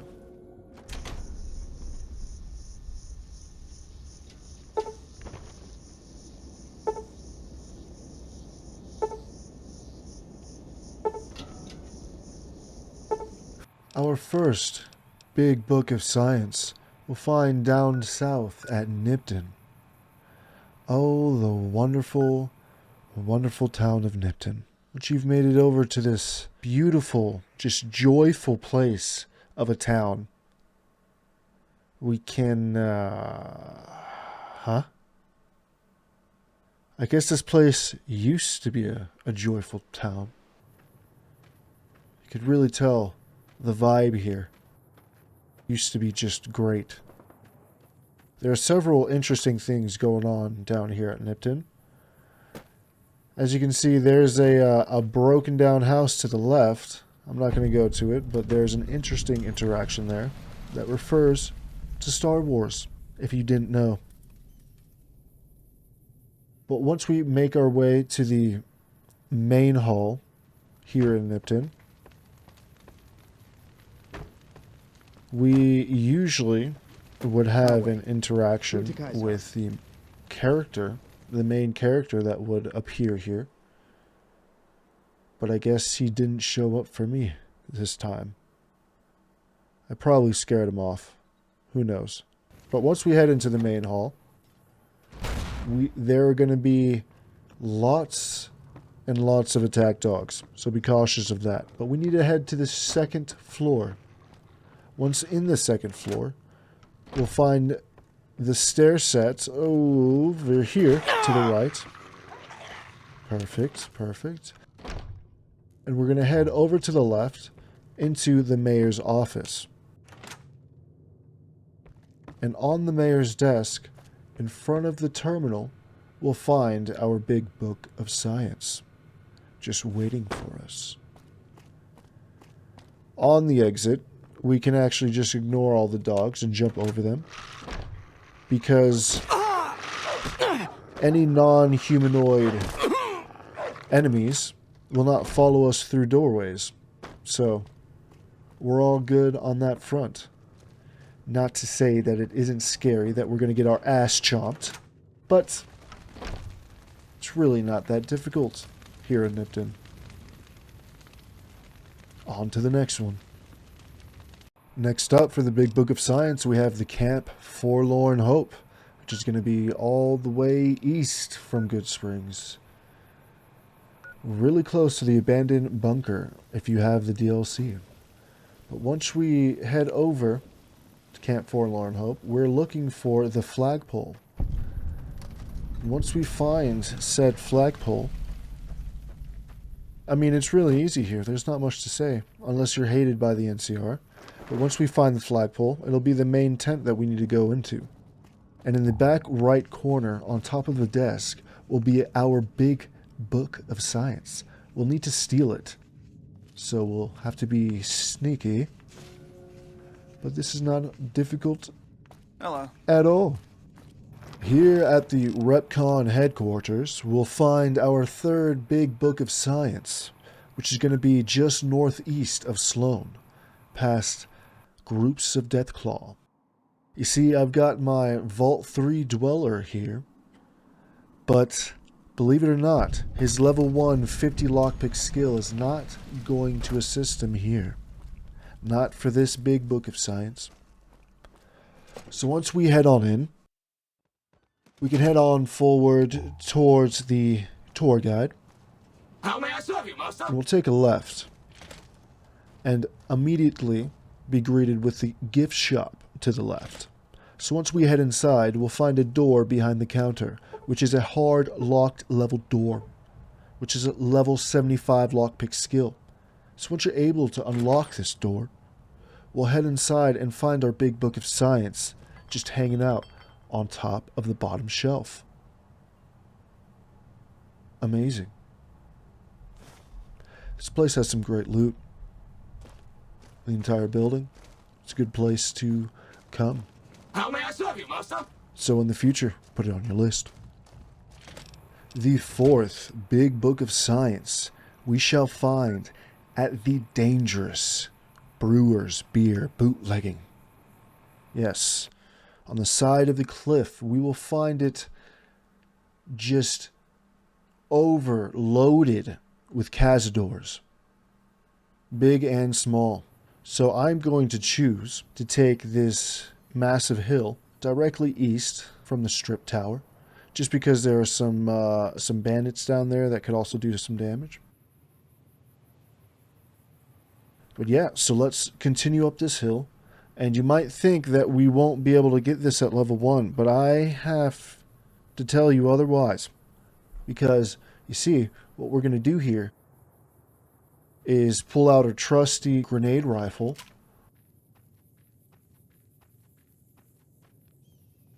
Trusty grenade rifle. Just sneak up a little bit and then just fire some Hail Mary shots. You know what I'm saying? You know what I'm saying, brother? Hell yeah, brother. Get some legs crippled. Maybe even some torsos. Look, I think I even killed one. Beautiful. All we got to do is get their attention. Get them kind of going crazy. And again, cazadors, we just got to put obstacles behind our path and in front of their way. This dead guy has a sledgehammer and some bottle caps. Definitely not enough to take a hit for. But I love you guys, so I took the hit for you. So once we're inside, we can head to the back and we'll find a Sunset Sarsaparilla bottle cap, but also a key that leads to the basement cellar. And in the back room of this basement cellar, to the left of this sign right here, we'll find a chemistry set with our Big Book of Science.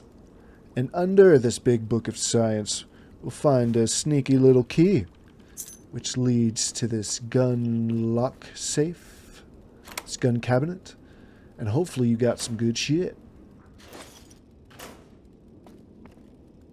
So, I'm gonna sleep because I almost died from poison. So I'm gonna sleep, and you may think that we're not able to get out of here, but I will tell you otherwise, because instead of sneaking, we're just gonna start running. They know we're in here, so we're already, you know what I mean? They know we're in here. We're just gonna run and jump over that rock. Take this turn here as swiftly as possible and jump onto the roof. Look how mad that guy is. He's so pissed. Hell yeah. But yeah, we're just gonna... We might send out some shots just to show we really mean business if we really need it. But as soon as we can wait, baby, we can travel.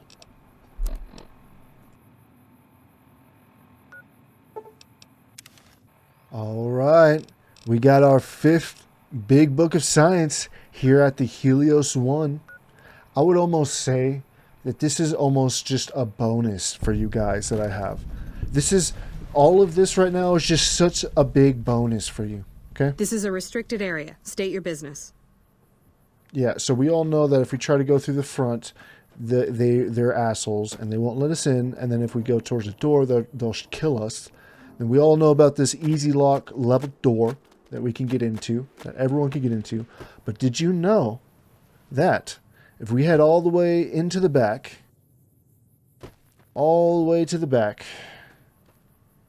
we'll find a grouping of little trees next to a rock. And we can actually take this, we can use this to our advantage, you see? We can jump on these trees here and actually have a super stealthy way of entering into the Helios 1 other than just taking the easy lock level door, okay? I'm just trying to open up extra avenues for you guys, okay? Just trying to show you creative paths that you can take for your next builds, right? Let's say you're hated by the NCR and you want to take a super stealthy route. Well, we just jump over those trees and we head directly to this door. And inside of here, we'll find this guy, which gives us the book, but this guy gives us the quest that gives us the book. Hey, man. Who the hell are you? They bring you in to replace me? They're replacing me, aren't they? That's right, man. I'm here to take your job. Ah, shit. Shit, man. I need this. Gotta pay the bills. And I'm addicted to a lot of different kinds of chems. I mean a lot. Got the whole NCR suckling my teats. And it feels so good. Fuck, man. Everything. I push buttons. I turn dials. I read numbers. Sometimes I make up little stories in my head about what the numbers mean. Like one time I imagined they were a code to get into a vault full of naked women. Man, how cool would that be? So this guy's hilarious, but you can get to this point, and once you get here... We're running at 1% efficiency, and I guess that just isn't good enough for some assholes. Trouble is, most of the controls for this place aren't here. They're in the tower. And that place has some crazy pre-war security system that the dumb shit NCR set off when they took over. Killed 2 guys. Now they won't go near it. Know what I'm saying? You can actually ask him, how would someone retarget the mirrors? There's these 2 terminals outside. They control the mirrors. I tried fooling with them, but didn't get very far. You'd have to get them to talk to the mainframe up in the tower, then do the rest from up there. I'm guessing, but it sounds good, right? Hey, you're not thinking about going up there, are you? This is what gives you the quest. Well, hey, if you find yourself up at the mainframe, do yourself a favor and make sure you send the power to the right place. It needs to go to the Strip and McCarran. So once you've received that lucky old son, then once you try to leave, he will start saying this. Here, you'll want this. It's the password to one of the terminals outside. Found it written on one of the stalls in the bathroom. So at this point, you can do whatever you want with this guy. Whoa, whoa, careful. Aha, watch out. I'm hit. Yeah. Yeah. He's not needed. Not anymore. Once you receive the quest, he's out of here. And if we head over and talk to Ignacio, right over here. It's unusual to see a new face here. Are you a soldier or a scientist? We can basically ask him for his opinion on the NCR quest that we just received. Then I would say do it. As long as the power of this plant is committed to the regional grid and not to a weapon, we are safe. If you're the one to restore output, then you can route the power where you choose, and they'll never be the wiser. I can't get you past the security in the tower, but I can be of some help. I've discovered a password for one of the mirror-controlled terminals outside. You'll need it. And then if you ask where I should put the power... Oh, the NCR has their own designs for it, no doubt, but resist the urge to send it only to the thriving communities. The need for power is great everywhere. Distributing it evenly is the most rational and humane choice. He doesn't actually say it, but that line right there is what actually lets you know that you'll get a reward for distributing power evenly. And just in case you were wondering, if we actually kill Ignacio, he does not have the big book of science on his person. So we can't just loot it from his dead body or steal it from him. So now let's head out and start the quest. We're going to head to each one of the fenced areas out here by all of the solar panels. And inside of each one of the fenced areas, we'll either find some dangerous traps that make no sense and a terminal. And all we need to do is reset the mainframe connection and we're good to go. So let's head over to the other fence, and inside of this one, instead of traps, we'll find 3 NCR guard dogs, which it doesn't matter, they'll always be aggroed, they'll always be enemies. So don't feel bad. But once we activate this second terminal, it'll be the same thing. Let's reset the mainframe connection. And after doing that, we'll then be prompted to head inside of the building here. The building with the tower.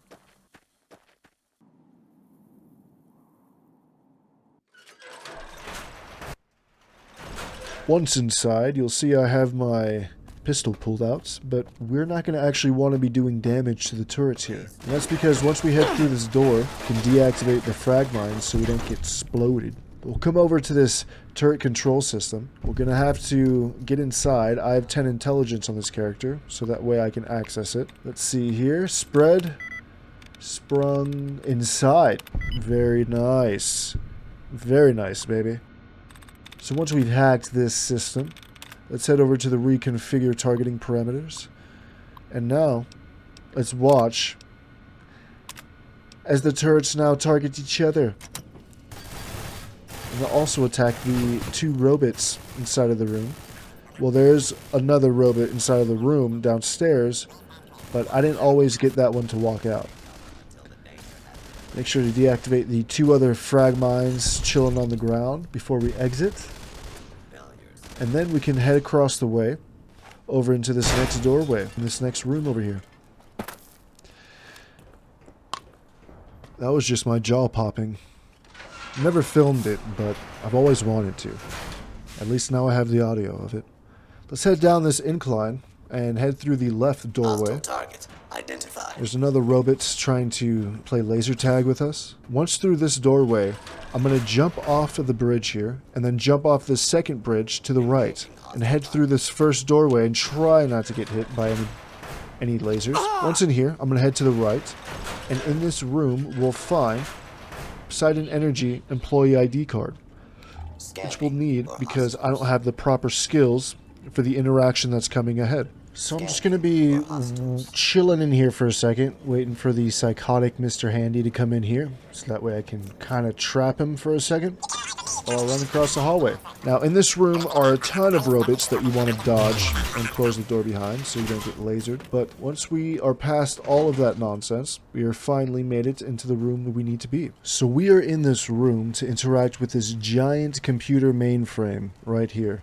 But it is broken, and we need to repair it. And you could do that here if you have 35 repair and 1 piece of scrap metal. But I do not have 35 repair or a piece of scrap metal. So I'm going to come up the stairs here. And just across the way, we shall find a robot, a Python robot that requires 45 science or that Poseidon Energy ID card that we picked up downstairs. So we can activate him again, and he'll just trolley on down at his own pace, and he will repair this computer mainframe for us. It's pretty sweet. I don't know why they had 2 of these Poseidon ID cards, but whatever. Anyways, I'm going to grab a save here because that's kind of important. There are some big decisions ahead. Definitely want to save before this. Now, because this is the whole guide to getting all the skill books, we'll do that first.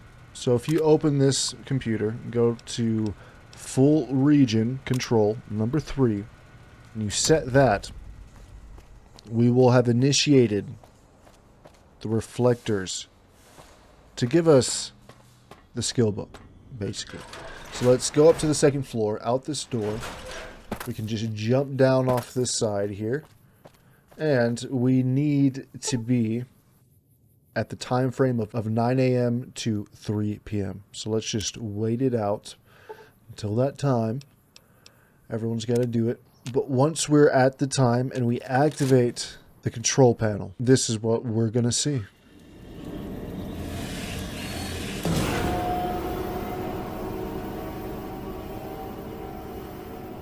It's actually pretty sweet. And I'm really happy I got this footage because I'd never really seen that before. But after doing that, Hello. if we come talk to Ignacio, What can I help you with? we'll let him know what we did. I saw that on the monitors here, and you sent it to everyone. Yes, we did. Very admirable. Now that the NCR has more or less what they want, hopefully their curiosity about the plan is satisfied, and they'll dig no deeper. The followers will be grateful. Here, take these as a parting gift. I hope you'll find them useful. And there it is. We get the big book of science from completing the quest. Goodbye. By giving power to everybody, which also does increase your reputation with the followers of the apocalypse.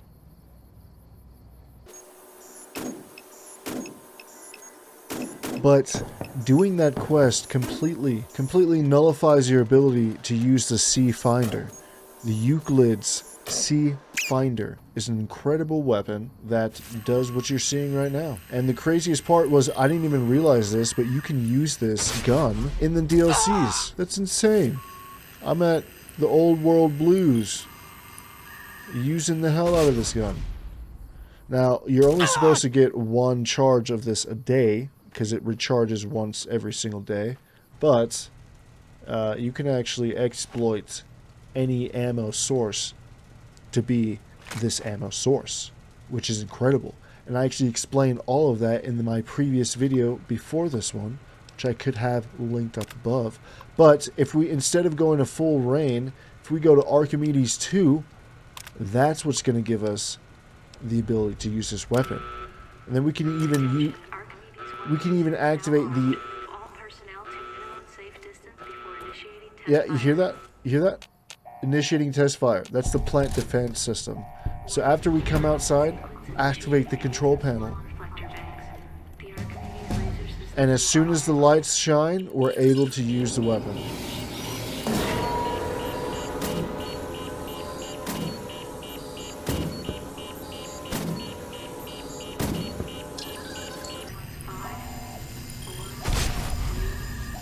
Oh, this is going to be big. Oh, hell yeah, dude. This weapon's incredible. Now, to show you what happens after you do that. What have you done? Get away from me. Yeah, Ignacio basically hates you. But this is where you actually get the gun. If we come to the Freeside East Gate, we'll see that this child is running around chasing this girl all day, but he does get tired and goes to sleep. And he actually sleeps at the house directly next to the East Side Gate. So, what we're going to do here is just sneak up to him while he's snoozing. And we can just take the Euclid's C Finder for ourselves. We don't even have to mess with his dialogue at all. Just come over here while he's passed out. You know what I'm saying? And we're good to go. Okay.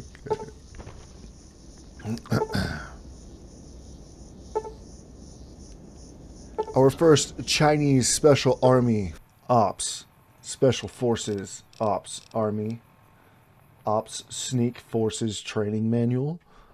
It's going to be at Good Springs, just Good Springs away from Good Springs.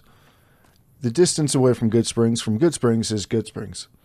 So there you have it. We're going to head over to the White House, down the street over here, and it's going to be some goodness. All right, this is where Judy and Sunny Smiles lives. It's next to Victor's shack and the schoolhouse. But once we head inside, the skill book will be right underneath my spear that you can find on the shelf directly in front of us as soon as we walk in. And there you have it. There's the Chinese Special Sneak Ops Enforcement Manual. Our second sneak book is going to be located at the NCR Sharecroppers Farm. It's gonna be located at the Sharecroppers Farm. You see, it's just this whole gate area. Fuck, man. It's gonna be inside of this gate, inside of this shack. There's only one house. There's other shacks that look like houses, but there's only one. You come inside of here, and there's a Sunset Star sarsaparilla bottle cap. And then we'll find the Chinese Army Specs Ops training manual here in the back left corner for us to grab. Super easy peasy. Alright, here we are. Our third Chinese Army Special Ops training manual will be located down south at Camp Searchlight.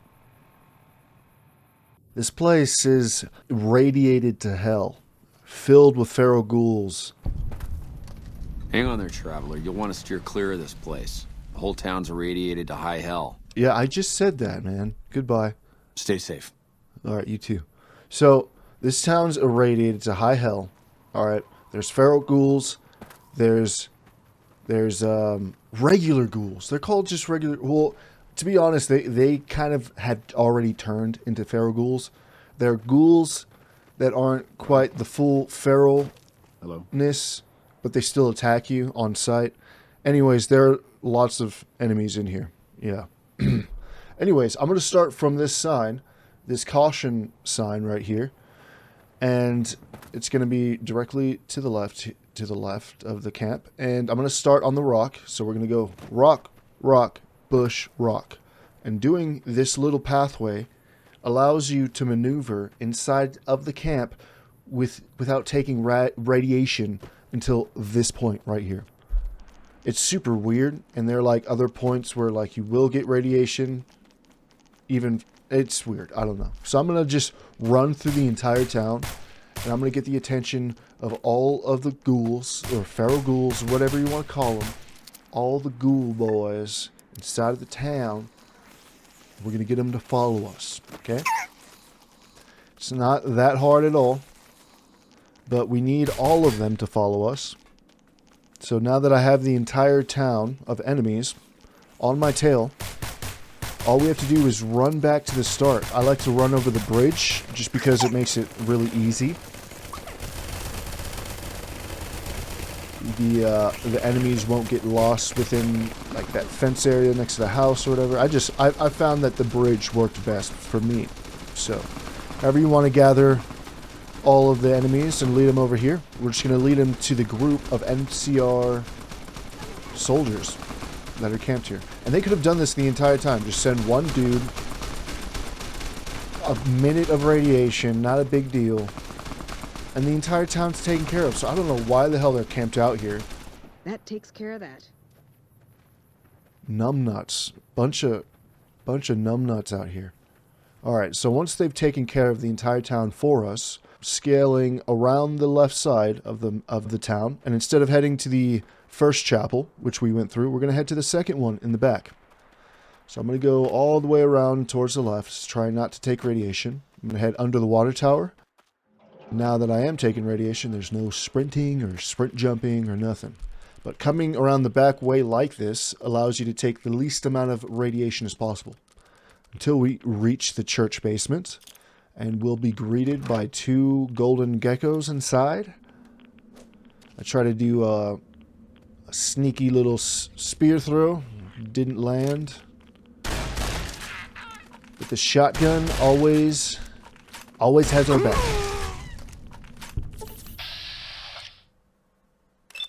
So once you've dealt with the 2 golden gecko inside, we will find the skill book just down the stairs to the left, next to some broken shelves. And we are all good to go. There's also a Wild Wasteland interaction here with these holy grenades, in case you have that. Pretty cool, but you only get 3 grenades, so I don't even know what the point is of that. But let's just head back out. I'm going to head all the way back up to the water tower, because to our right here are some more feral ghouls heading down towards Cottonwood Cave. But once we're out of radiation, because we can't sleep or travel while we're taking radiation, once we're out of radiation, we can travel. Our last Chinese Special Ops training manual, the Stealth skill book, we will find at Vault 3. The infamous Vault 3, which has 3 locations into an area that leads to Vault 3. The first location that I'm showing here, right next to a whole bunch of enemies, and a unique enemy, is going to be the west entrance. The enemy's name is Cook. There's also, not too far from that location, an unmarked entrance into the Vault 3 area. And actually you can see that giant warehouse is actually where Vault 3 is. But we'll be using the east entrance into Vault 3. I find it to be the easiest, most chill path, and there's also some things that we can pick up along the highway here. So just heading from Good Springs, the main highway. If you reach here, this is how it will be taking the east entrance.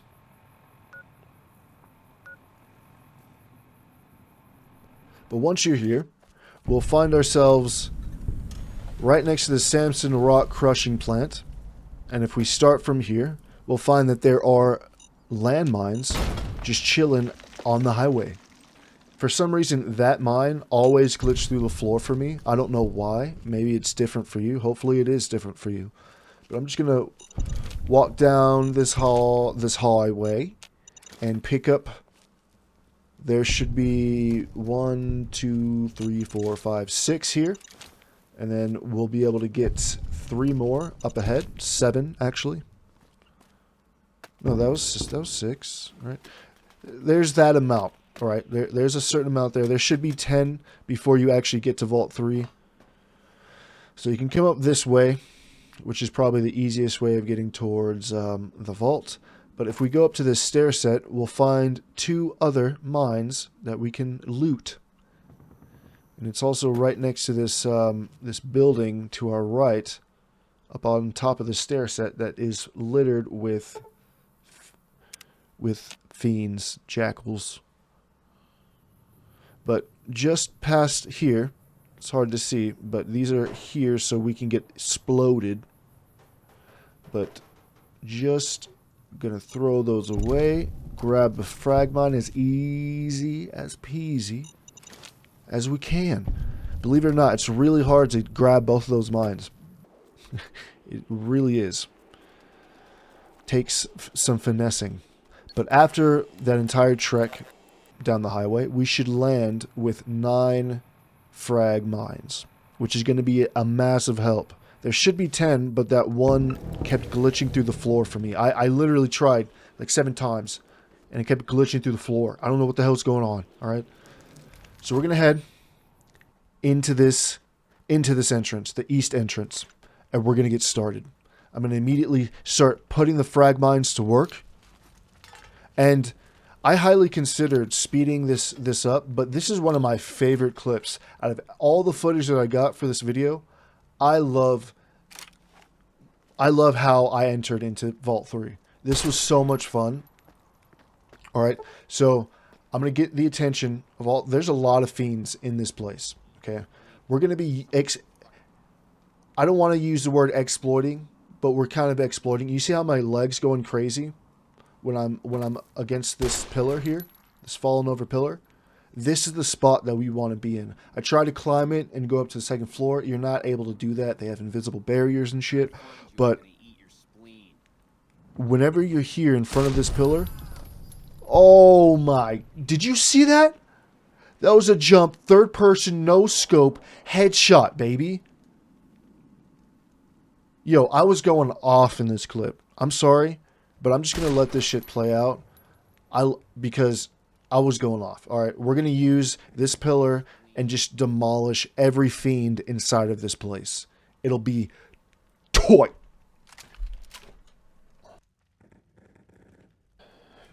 So yeah, this is the strat. This is, we're kind of camping. I'm not going to lie, but there's like 15 enemies up in this piece. You know what I'm saying? There's like 15 or something enemies. There's a shitload. And every other location that I tried to go in through, it was really difficult. So we're just going to basically lead them over to us and blast their head off as soon as they pass the corner. And none of them have any clue where we are. Because of this pillar. This pillar is incredible. When I find you, I'm gonna eat your spleen.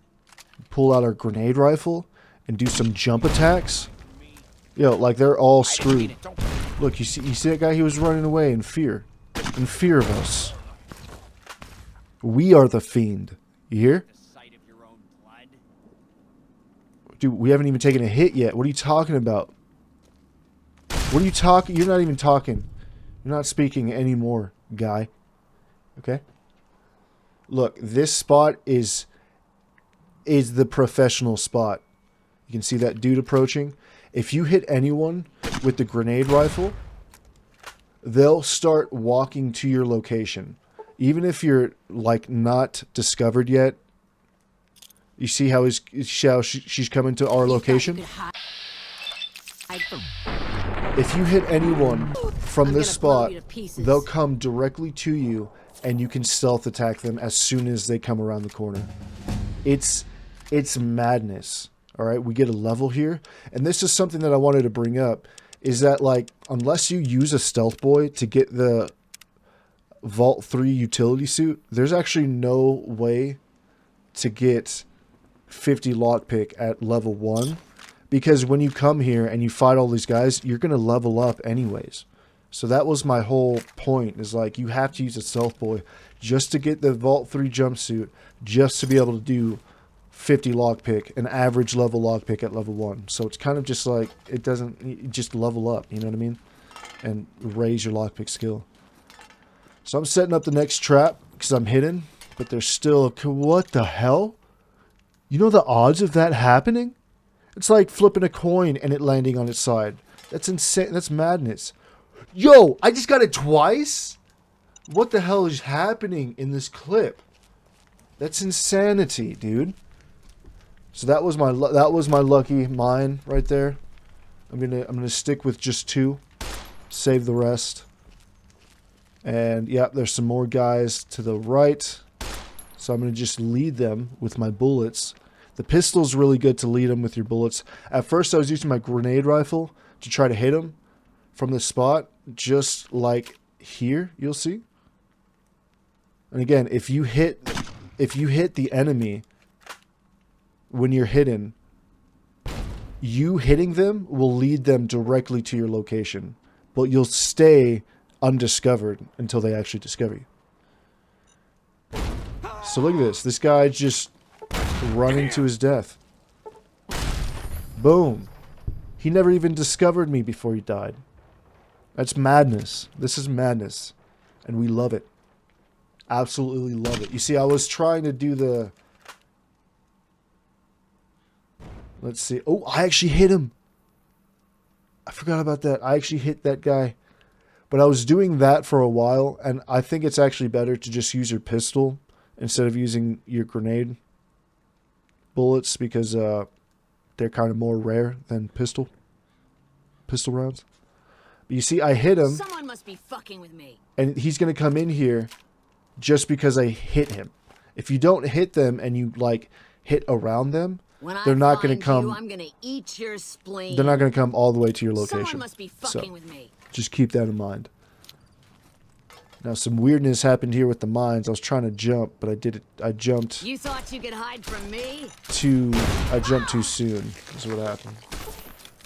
So this was like my one mess up, but even then, still managed to pull it together.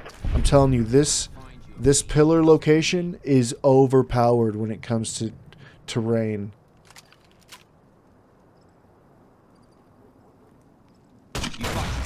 See what I'm saying? You don't want to shoot too close. You don't want to shoot a grenade too close to yourself. But dude, I'm telling you, these clips are just back-to-back fire. Okay? And you see that guy? I was thinking about the grenade, but I was like, nope, we gotta use a pistol. It's the best. You see? Get one sneak attack, and he's gonna run to us. It's perfect. It's perfection. Okay? You don't get no better than this. Level 1, very hard. When I find you, I'm gonna eat your spleen. Taking out all the enemies with just the starting items, like this is crazy. Okay? You see, he still does it. He's walking around the corner with his eyes closed. Yeah.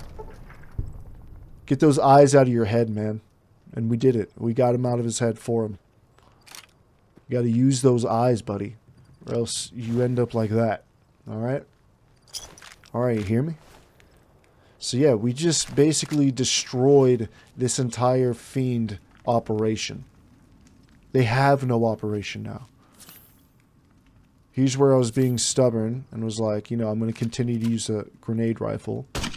Because it's fun, but it's not,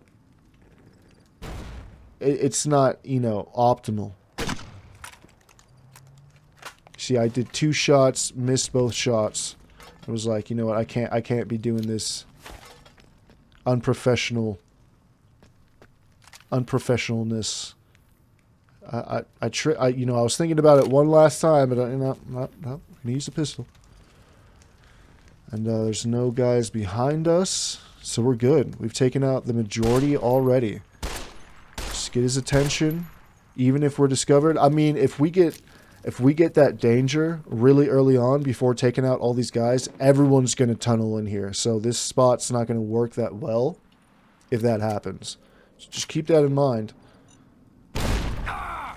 Those were both of the mines that... You can't hide from me. I think I can hide from you, especially because you're turning the corner with your eyes closed, just like your buddy. I don't know what these guys are... They're not thinking. They're all high. So they have no thought. So that was it. I mean, we basically took care of all of them. Now we just walk up to Vault 3. And like I was saying, it's inside of this giant warehouse. This old, beaten up warehouse is where we'll find Vault 3.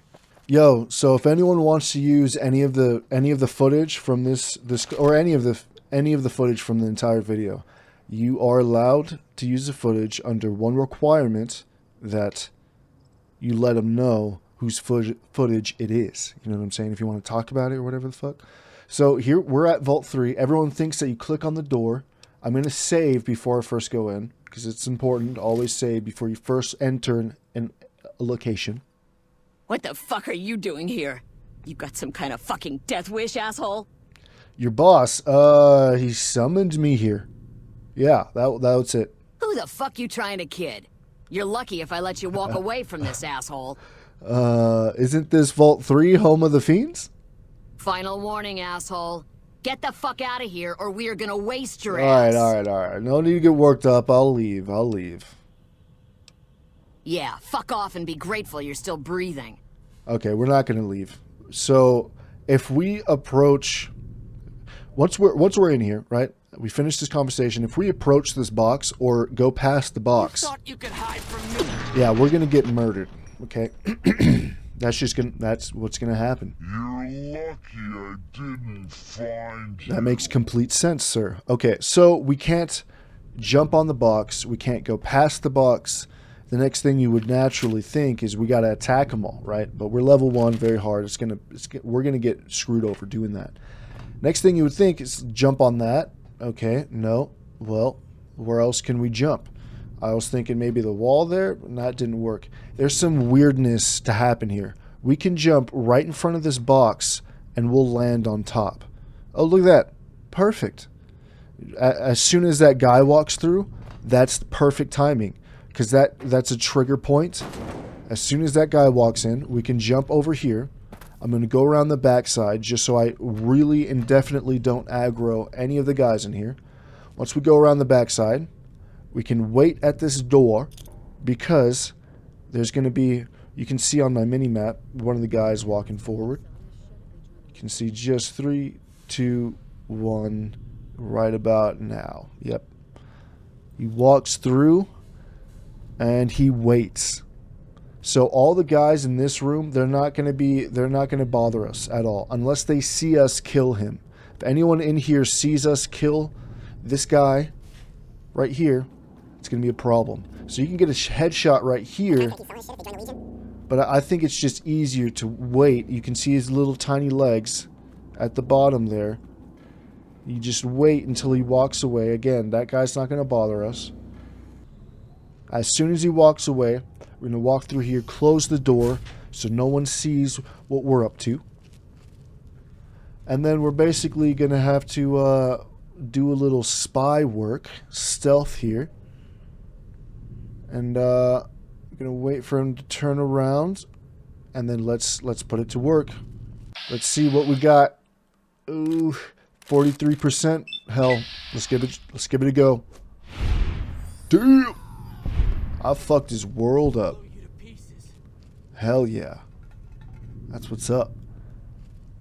Now, after we take care of that guy, we don't really need to mess with anyone else here. Head down these stairs into the living quarters. And we're going to take a left first. Because there will be an enemy at the bottom of these stairs. We can just take the leg off of. I'm going to blow you to pieces. Yeah, there we go. Very nice. And that's because any enemies in this next room, if they come in here and she's not dead, they'll go all the way up the stairs. But if she's dead down here at the bottom of the stairs, they're just going to rotate right over there. So it gives us some time. Now, we're going to have to approach this average lock level door. So, of course, I do have my Vault 3 Dweller. Right? But I leveled up to 2 and got my lockpick past 50. So we didn't need the jumpsuit. But here, right when we enter the door, straight to the left on the bookshelf, straight to the right when you walk in the door on the bookshelf is our last stealth book. Book of Sneak. Now, I want to mention this here. These two dressers are not going to have the jumpsuit. I've tried it like 8 times, and they do not spawn in those dressers. So if you want to get the jumpsuit, you're going to have to go down here. Let's count the guys. Let's see that 1, 2, 3, 4, 5. There's 5 guys down there. 5 fiends on our pathway to our jumpsuit. Now, I already preloaded this. I know where my jumpsuit is. It's going to be randomized for you in either the lockers or the dressers. But again, they're not going to be any jumpsuits in the first dressers by the stealth book. There's not going to be any. So we're going to have to continue to be super sneaky. I mean, that's just the whole theme. The whole theme of this chapter, this section, right? Just stay super stealthy. And the way to do that is with spears. Watch out! Watch out! Spears are overpowered early game. I'm not even leveled up in stealth, and you see what we're able to accomplish? This is some madness here, alright? Having higher stealth just assists you on staying in the shadows, you see? Now we have this last guy down here. Boom, his leg's gone. What the hell were y'all they were talking the entire time, the people in the cage. Damn assholes, you know what I'm saying? Trying to give our position away. But again, it's going to be random for you. You won't find yours where I find mine here. You might. There's a possibility. There is a possibility. that you find the same vault suit in the same location I did. But I guarantee that it won't. And for you, buddy, trying to give my position away, that's not cool. Yeah, not cool. Alright, and that's it. We got the vault suit. We got the skill book. We've taken care of the entire Vault 3. So if you want to continue exploring this place, you can. But on exit, it's going to be super easy because no one's going to disturb us. Yeah, there's the caution thing, but that's just the dude down the left hallway. We can just exit out of here. As long as we didn't touch any of them, none of them are going to go crazy, and we're out of here. That's it. It's Vault 3 completed, fellas. Good luck on your journey. Wait. There's not one guy left over. I left one guy? That's not possible. Of course, this guy's head's going to have to leave his body. But yeah, that's it. We can sleep, so we can travel.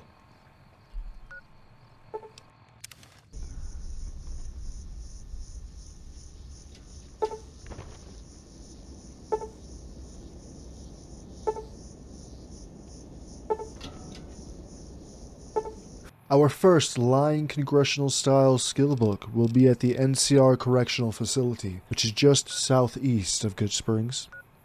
Super close, actually.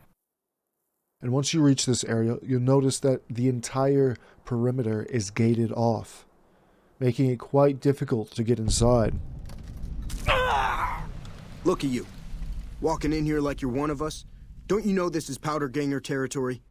No clue. What is this place? This is, or was, the Big House. New California Republic Correctional Facility. Not much correcting went on here, just slave labor. One day, us prisoners decided to liberate ourselves. Killed the warden, killed the guards, took over the whole damn territory. Oh, well, can I go in? Well, I don't know. Depends on if you can make it worth my time. 100 caps sounds right to me. Oh, hell no. No. Quit wasting my time. Yeah, alright, man. Yeah, whatever. So, he's not going to let us in. And it requires a key to get through this door. We can actually pickpocket it from this guy and get in this way. Which I actually got that the first try, by the way. Which you could do. You could totally do that. But I'm here to show you extra ways that you can get into these places. Now, if we come to the very back, there'll be a rock here next to the fence. And there's a very specific spot on this rock that if we're wearing light armor or no armor, and we make sure to have our weapons sheathed, we can actually jump on the fence. See, it's right there by the big rock in the back. But yeah, we can jump on the fence, head right on in. Super easy. So now I have the key and I'm inside. Hey! What the hell is going on right now? What is that? Why? What just happened? How did I get in here? What the hell is going on? That's not supposed to happen. How did that just happen? How did a bighorner just spawn in... How did two bighorners just spawn in the same location inside of the fence? That doesn't make any sense at all. How does this always happen to me when I'm playing this game? How... I have no clue. Okay, anyways, we're going to head into the NCR CF administration. And once inside of here, we can head through this gate, take a left, and we're going to head directly upstairs. And once upstairs, it's going to be the door to the left that's already open. And it's going to be on the desk next to the terminal. Our lying congressional style skill book. So, that's going to do it for here. On to the next one.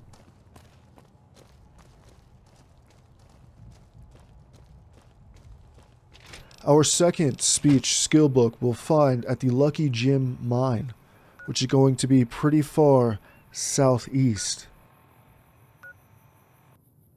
Near this area, we'll find a whole bunch of Caesar's Legion, but also fire-breathing gecko. I always remember this location by just looking for the radio tower and knowing that it's close by.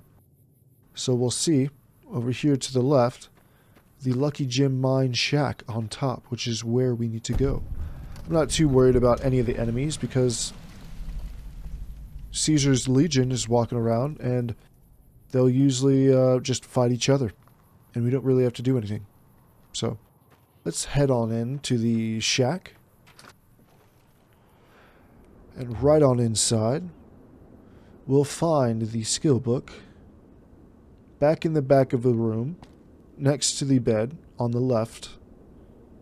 Bottom of the shelf where it's broken is where we'll find the skill book. And again, this craziness is what is that? What? I don't know why that's been happening to me. I'm trying to pick up the book and it just won't let me pick it up. Weird. Our third lying congressional style skill book we'll find at the Cerulean Robotics at Freeside. So we'll need to be at the north gate here. Once we make our way over here and enter the Freeside North Gate, we'll be on our way.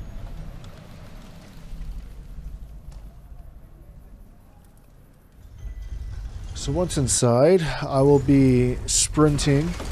This is not sped up time. This is just max sprint speed that I have.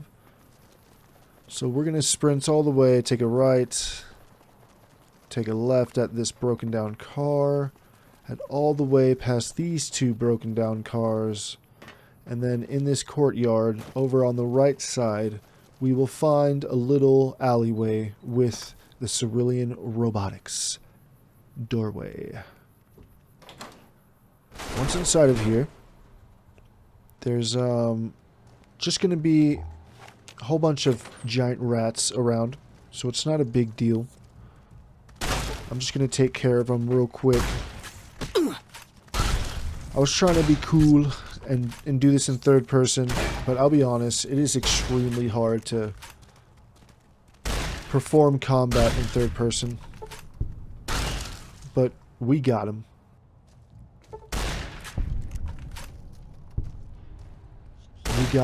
We got him knocked out. That was an incredible kill of that giant rat. Once we've taken care of the rats inside of here, we'll find the lying congressional style skill book here in between the desks, just lying on the floor, trying to blend in. Which it does pretty well. Lucky what we have here, ladies. Another unsuspecting ponce. If you actually have the Wild Wasteland perk, you will experience a small event upon exiting the Cerulean Robotics location. So take care of these ladies and then we'll find ourselves on our way. Let us know what that reference is. I don't know what it's from. Our last lying congressional style skill book we'll find at My Tumbleweed Ranch. Yes, all the way north we'll find My Tumbleweed Ranch. Here at basically the farthest north and kind of the most west, farthest northwest that you can possibly go. You know what I'm saying? But here at my ranch,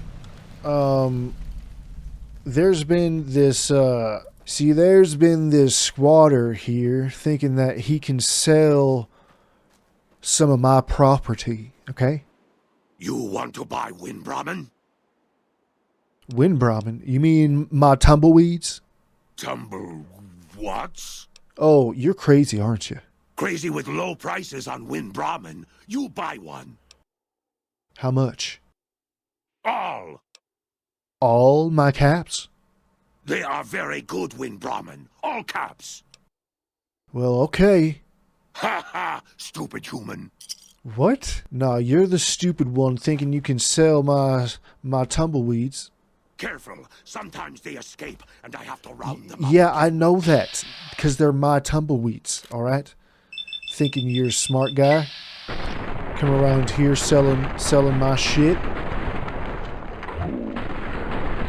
Not so smart now, buddy, huh?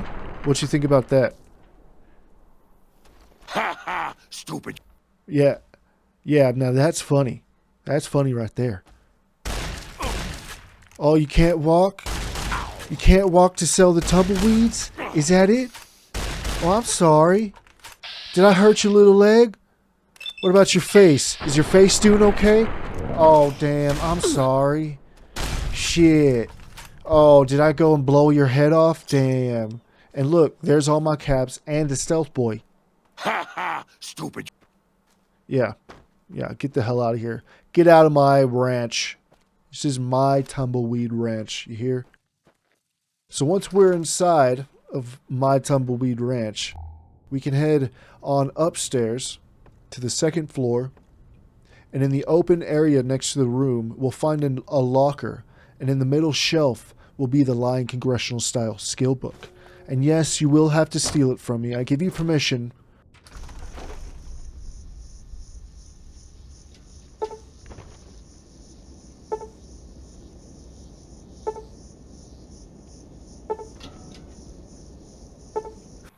Our first Wasteland Survival Guide we'll find here at the Lone Wolf radio station, which is just south.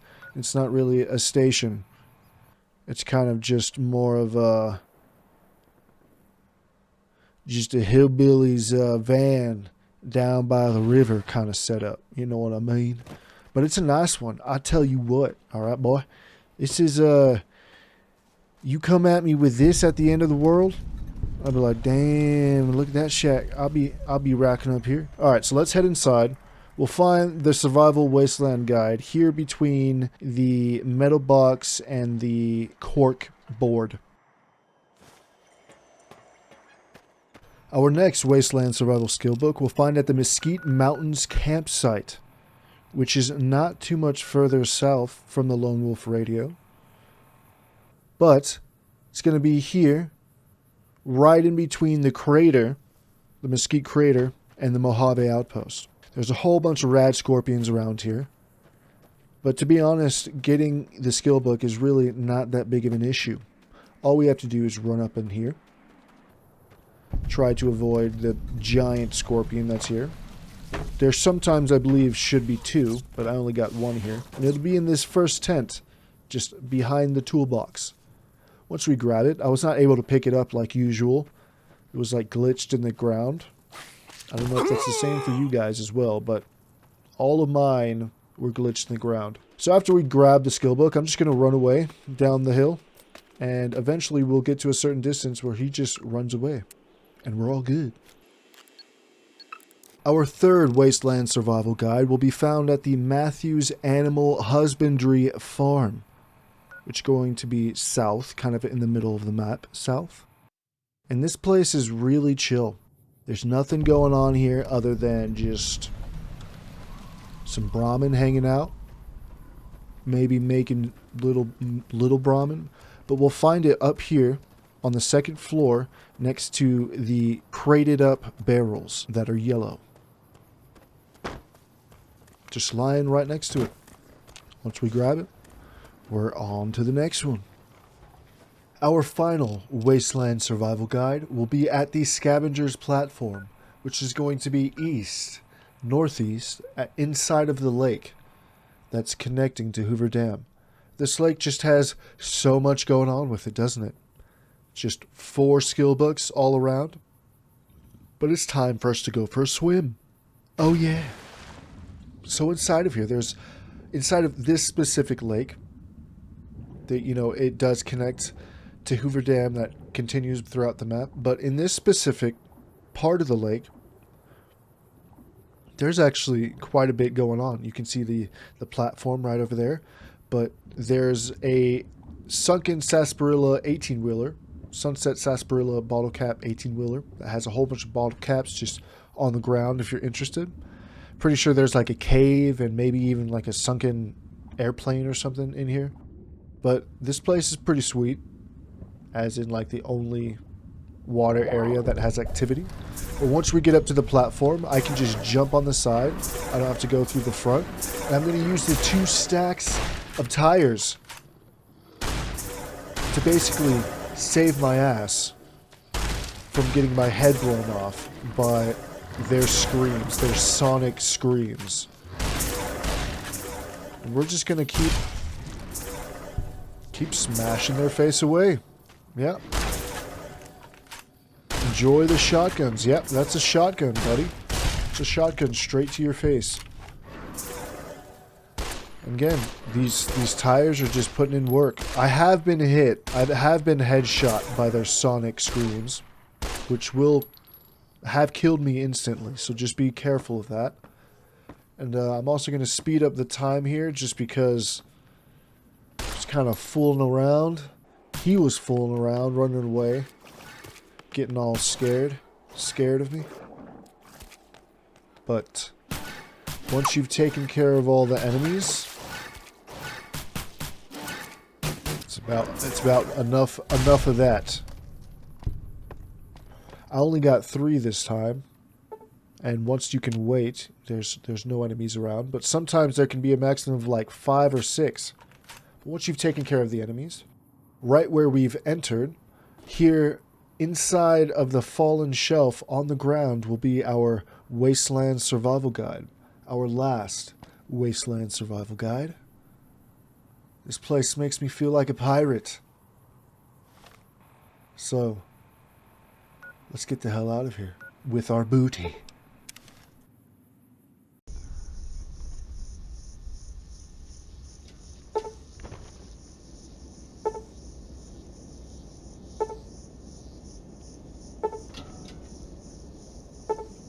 Our first pugilism illustrated we will find down south at the Nipton Road rest stop.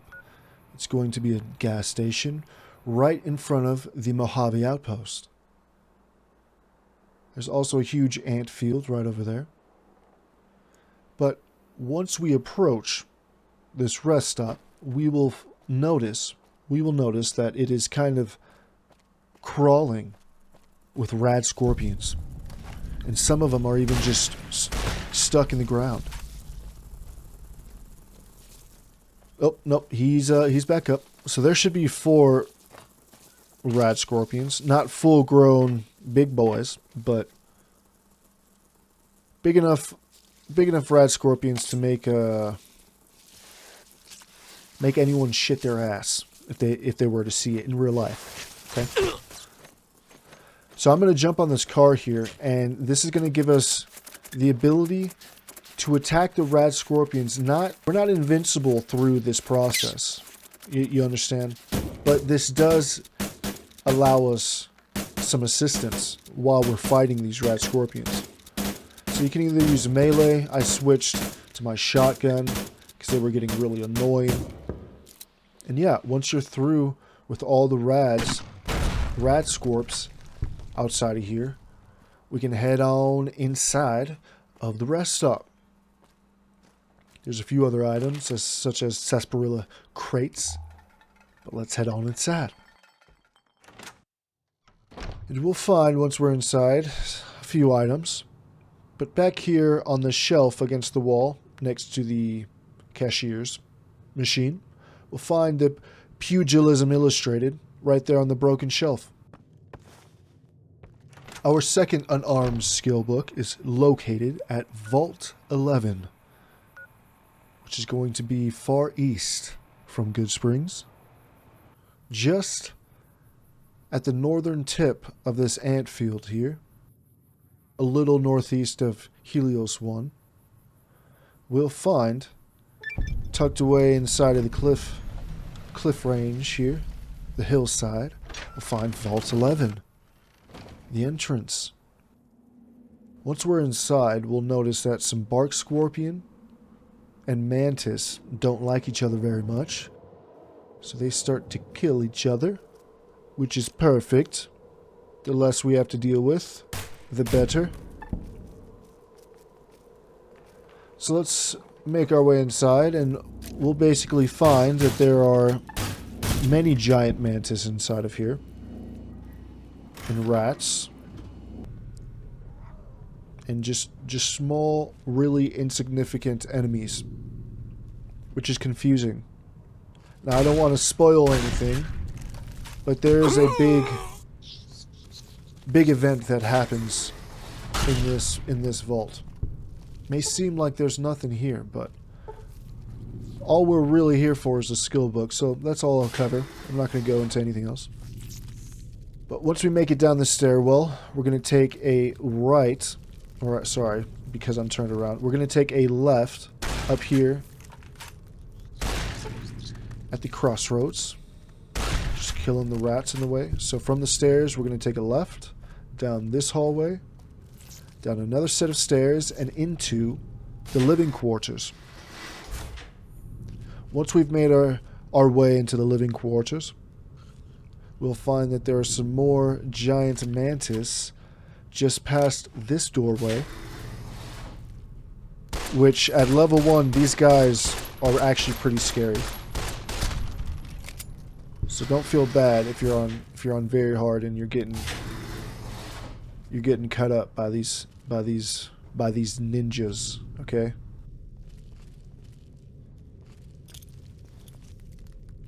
Because they're kind of... Look at this. I mean, damn, this guy popped out of nowhere.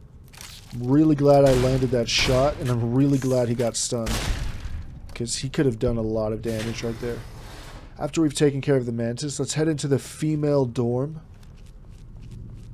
Once we're in the female dorm, we'll go down, and once we see the sign, the ladies' sign, instead of heading where the arrow is, we'll head to the right of the sign, and we'll find the Pugilism Illustrated just leaning against a dresser. Just waiting for us. And that's going to be it. Running out of here is not going to be any problem at all. We've basically already taken care of the enemies we needed to. But just to show the path out in case you were getting lost. Our third Pugilism Illustrated will be at the Fisherman's Pride Shack, which will be our last book that we need to grab from around this lakeside. So I'm going to start here at Camp Golf again. It's just a really good, safe starting point. And once we make our way towards the shack, again, we need to be careful of the left and right sides. Our right side is filled with fishmen. Our left side is filled with cazadors. So let's be very careful on our way over. Once we see the shack, I'm going to head towards this rock on top of this hill here. And you may not be able to see them, but they're there. So I think I'm just going to do a simple... Just going to simply stand up and walk forward, jump a little bit. And there we go. They're up. They're alive. They're moving. And yeah, that got really close to my head. I'm surprised that didn't knock my head off. But those sonic blasts, if they hit your face, your entire head's going to just fly off, okay? So be careful of that. But I'm going to use this rock to my advantage. Basically lead them over towards us and blast their face off. That guy was not supposed to come up here. He was not supposed to go up there. How did like that. He just walked up. He got the perfect path. So let's just keep hammering his face away with shotgun shells. Yep, that's a shotgun, buddy. Feel the entirety of that shot on your face. Perfect. So there should just be 2. I've only ever really run into 2 in front of the shack. But again, there are more fishermen located all around the lake. So just be careful, just cautious of how you approach this. Once we're inside of the Fisherman's Shack, first of all, I just love the aesthetic of this shack. This game's incredible. Back here, next to the bed, we'll find a groovy shade lamp. And right under that shade lamp, and right underneath a poster on the ceiling, is a Pugilism Illustrated. I don't know if you knew there was a poster on the ceiling. I didn't until I actually did this recently. We'll find our last unarmed skill book here at the Strip, which we can take Freeside's east or north gates. If we want to get to the Strip north gate, the easiest entry point is from the Freeside north gate, which is here, and we'll head straight on in, all the way towards this blue bus, and then from that entrance we can just head straight down, and we will hit the Strip North Gate, which is the normal way of entering into New Vegas. But since we're level 1, and I don't have 2,000 caps yet, I'm going to actually be taking the Camp McCarran entrance to the New Vegas Strip.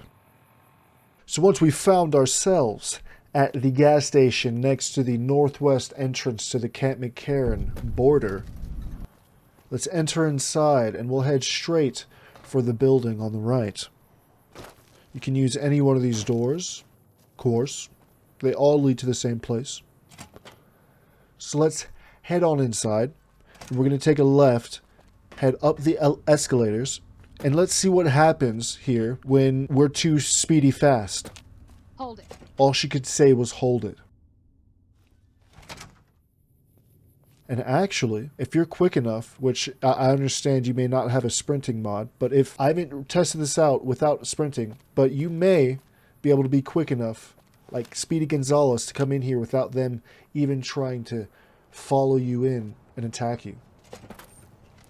And then also, I would like to note that you could be Speedy Gonzalez around this corner and skip his dialogue as well.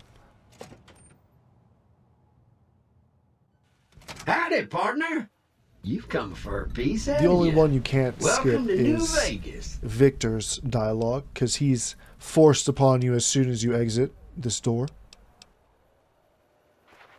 But there's actually an interesting interaction that happens at the fountain if you enter into the New Vegas Strip this way. So we're here because we need to head to the tops. Now, it's kind of fitting that this is the last book that we need to get. But this walking into the tops immediately starts a snowball of quests and events of the main story. So what I'm going to do is I'm going to activate a stealth boy before first walking in here. And you know what that did? Hey, fellow, welcome to the Tops Hotel and Casino. I'm gonna have to ask you to hand over any weapons you might be carrying. You see how it says keep holdout weapons? Sure, here you go, buddy. Smooth and easy, just the way I like it. Don't worry, they'll be as safe as kittens till you're ready to leave. Kittens, huh? Oh, and a friendly word of advice. If you happen to stumble across any weapons during your stay here, well, just don't wear them openly. You dig? Yeah. Now that we sure, got buddy. that little business out of the way, what can I do to make your Tops experience the tops? Yeah, get out of my face. Have a good time, baby. Yeah, thanks. Okay, Hello? so as soon as we enter in here, for some reason, our stealth boy timer has been cut by like 2/3. I don't know why. So I'm going to save right before I steal from Benny. Steal from this guy, right? And there we go. Second try. We got the Maria. We got his entire inventory. Look at that. That's insanity. So, of course, just walking in here, walking into here, levels us up like three times, maybe 2 times. But we get a lot of experience just for walking in the tops. And you can see my stealth boy runs out almost instantly after pickpocketing Benny. I don't know why that happened. It still baffles me to this day. No clue why that happens. But your stealth boy is on like an expedited timer if you activate it before walking in the tops. Now I'm going to save because that was super clutch, stealing his entire inventory on the second try.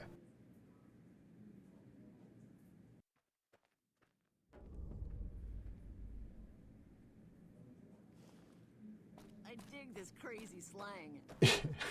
Now I'm going to leave the decision of what to do with Benny up to you. Because there's several choices, and if you steal everything from Benny, we can actually come up to the presidential suite right over here to the left on top of this small table, grab our last pugilism illustrated. That's what I'm talking about. And there's nothing that's actually affected with Benny's questline. Nothing in here will happen or change.